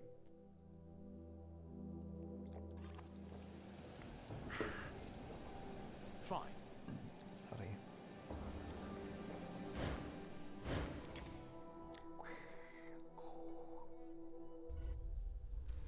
Okay, now, Min. On my way. Funny thing the artisan said. Ha ha ha. Ha ha ha.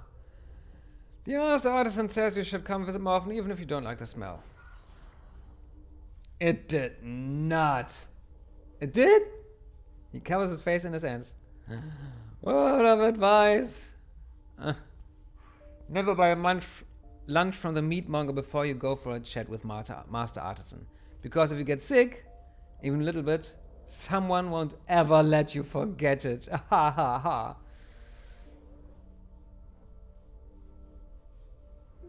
Okay. Funny people. Kind of funny. Not hilarious, but funny. Oh, okay. Yes. Yes. Now.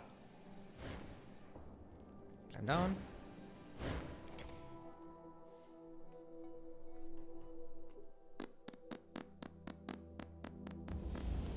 Master Artisan. Artisan Master. Anything more you want to tell Min of Tanyang? I always forget his name.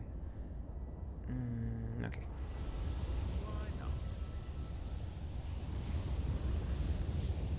Okay. Tarnish, any last words? Ready. Quick this save.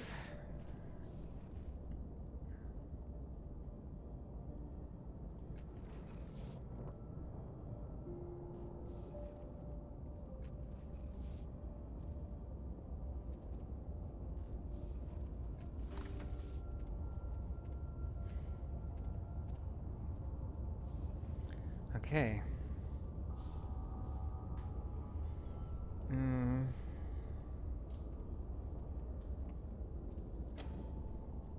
I just want to see what would be the positive outcome, but I don't think I will add this way.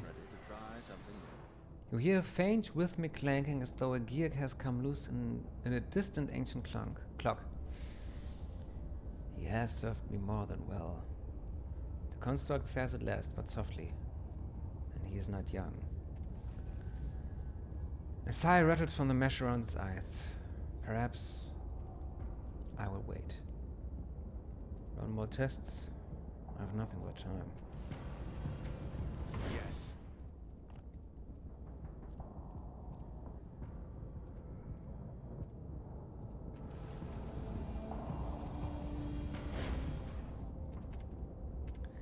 He clasps your hands in his coat once.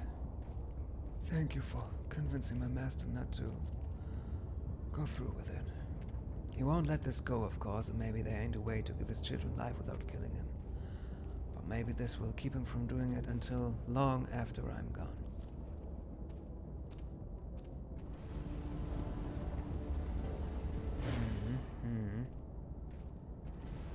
Fine.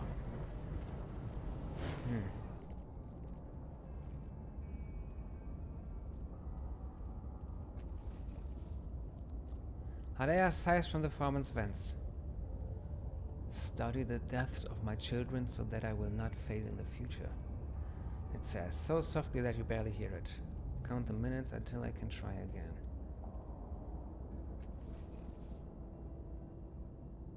study my failures? Mourn. No, no, no. Everyone can do what he wants with their own. Everyone can do what they want with their own life. And if the master with Tarnish here doesn't, I mean, friends die. As hard as it is. I've never had a friend die before, so I don't know how it feels like, but we will help him, the master, the foreman.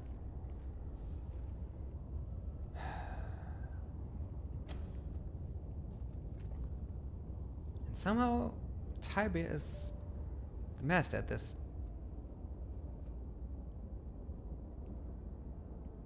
All right, Tybee. 60% might. Come on. Yes, success. Working blindly, you jam your hands into the foreman's body, ripping, realigning, and doing untold amounts of damage in your attempt to fulfill the construct's wishes.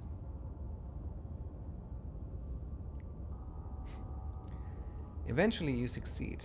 Cold energy pours through the air like blood from a wound, flooding into the motionless children. One by one, the tiny eyes flicker into life. One by one, the foreman's eyes. Yeah. But it doesn't. It can't.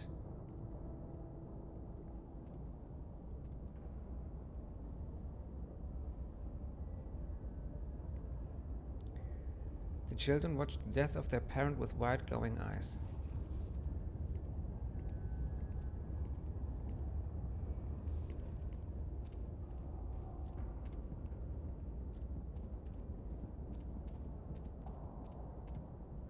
He can't have last words. No, we will go the intellect way. Updated my journal. And I'm gonna be an asshole right now here.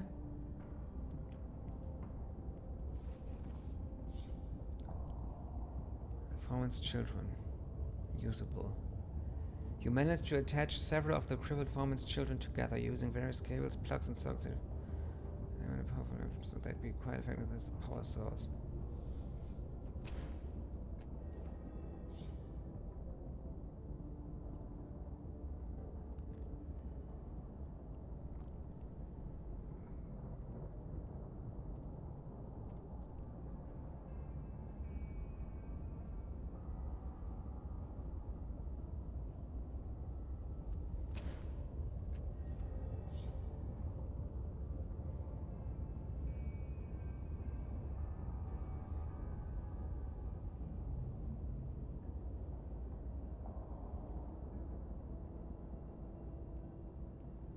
God. Demoralized to all enemies. Yeah, I can see that.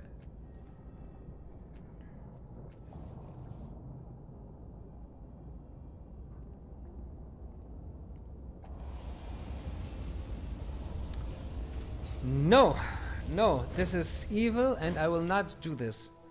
And we will, or if I go 100% on speed task, just to see.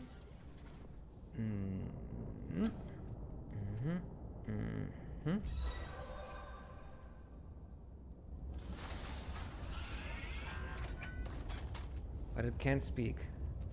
I'm ready to learn something new.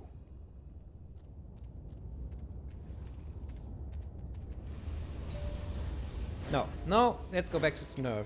Snurf. I'm thinking of Pinky and the Brain when I say this. Nah. Yes. Okay.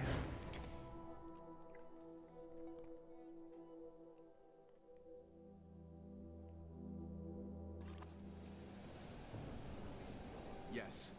Now.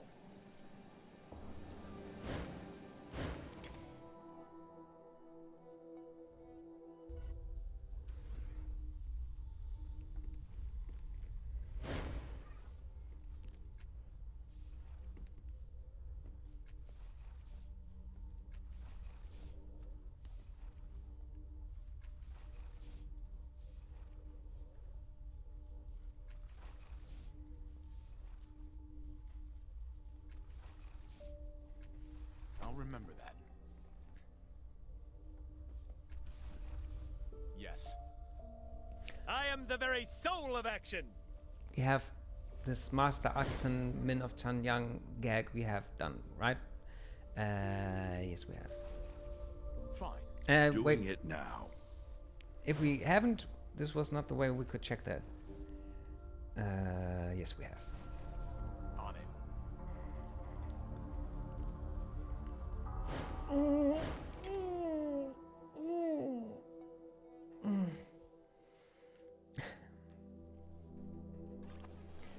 Let's get down. Down.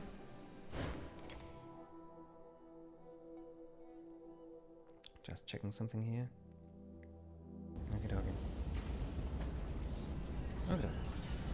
So, Master Tarnish, I guess we cannot help. Well, no. I'm always saying Master Foreman. This is not the Master Foreman. He's on the left-hand side.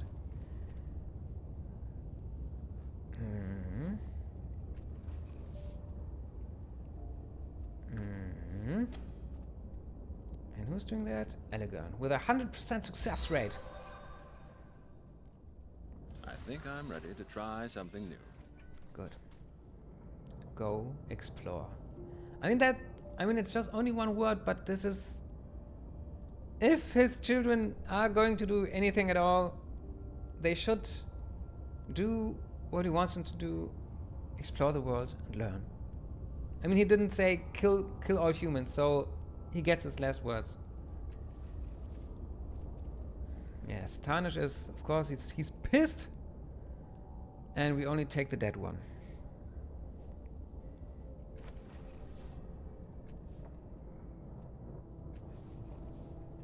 Yes, I know, I'm a good person. So, Tibia. And we as well. Okay, Tibia. We will increase your stat pools.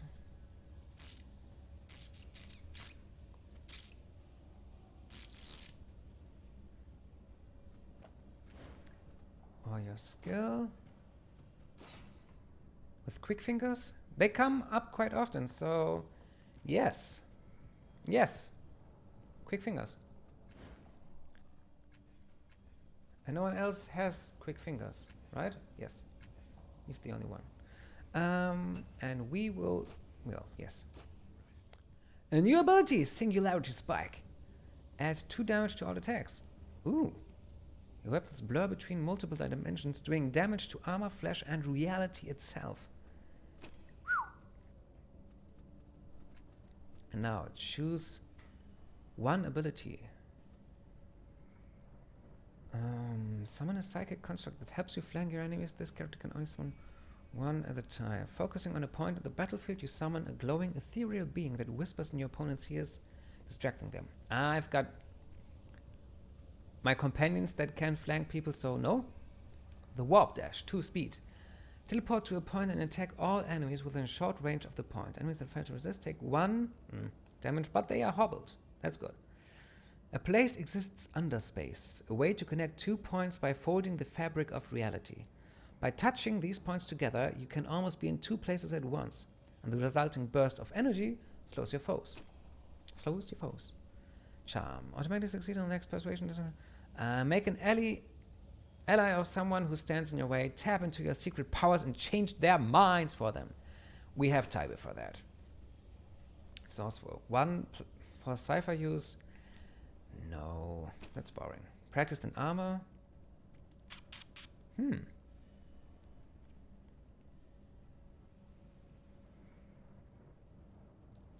Armor's weight means little to you. While others rattle and stumble, you move through battle with calm assurance.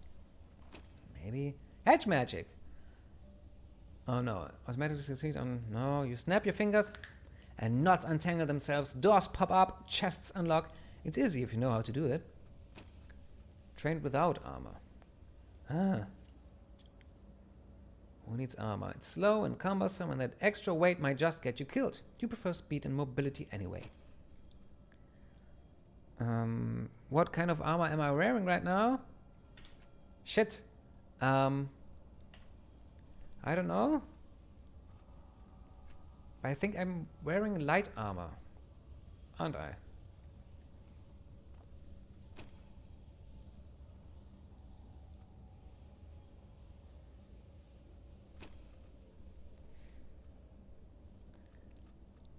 The Illusory Warrior sounds cool, but I think it's really... I don't need this.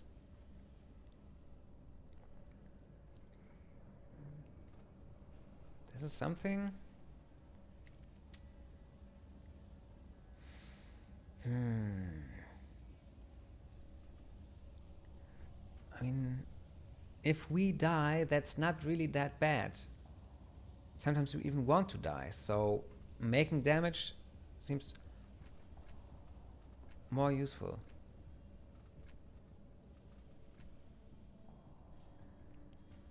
Yes, so I think I will take the warp dash.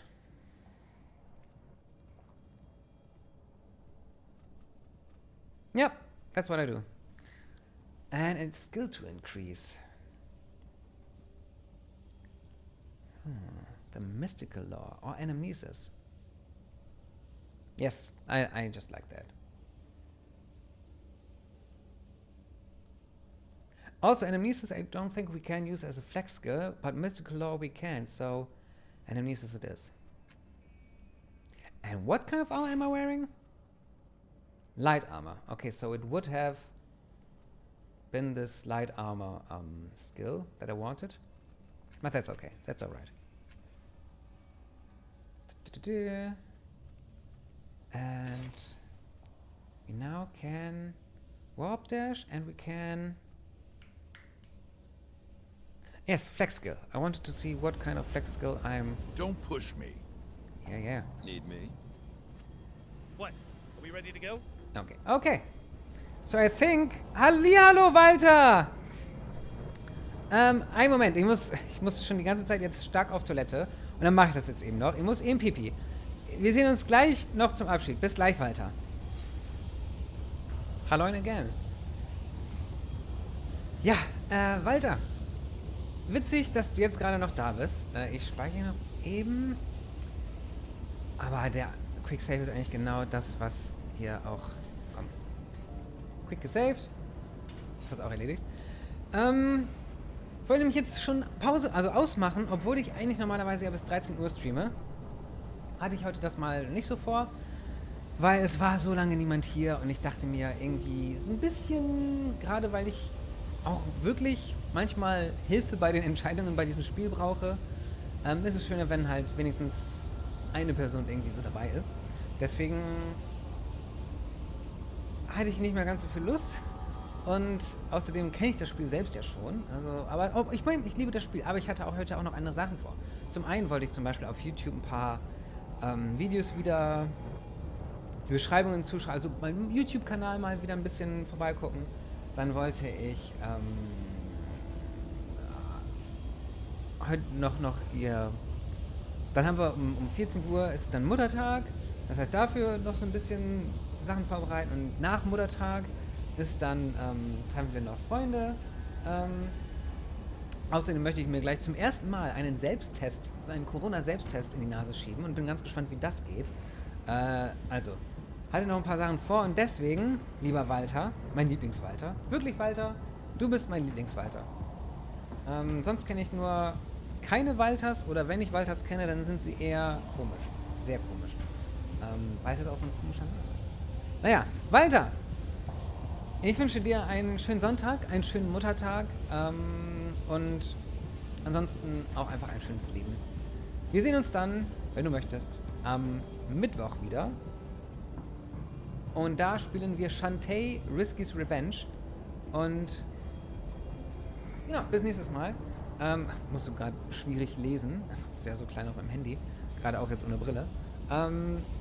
Da hatten wir ja auch Ilbrick und Bestemmer gesagt, da bin ich schon recht weit. Also ich denke mal vielleicht noch 2 Shantae-Streams und dann habe ich es vielleicht sogar schon durch. Würde mich freuen. Und Donnerstag dann um 19:30 Uhr ja 9 Patrons. Das weißt du aber, Walter. Du kennst dich ja aus. Also, bis die Tage, Walter und alle anderen auch. See you, all the other people that have maybe been watching so far and wonder what language that was just now. That was German. And to you, I say as well, goodbye, have a happy Mother's Day, and see you soon. Bye-bye.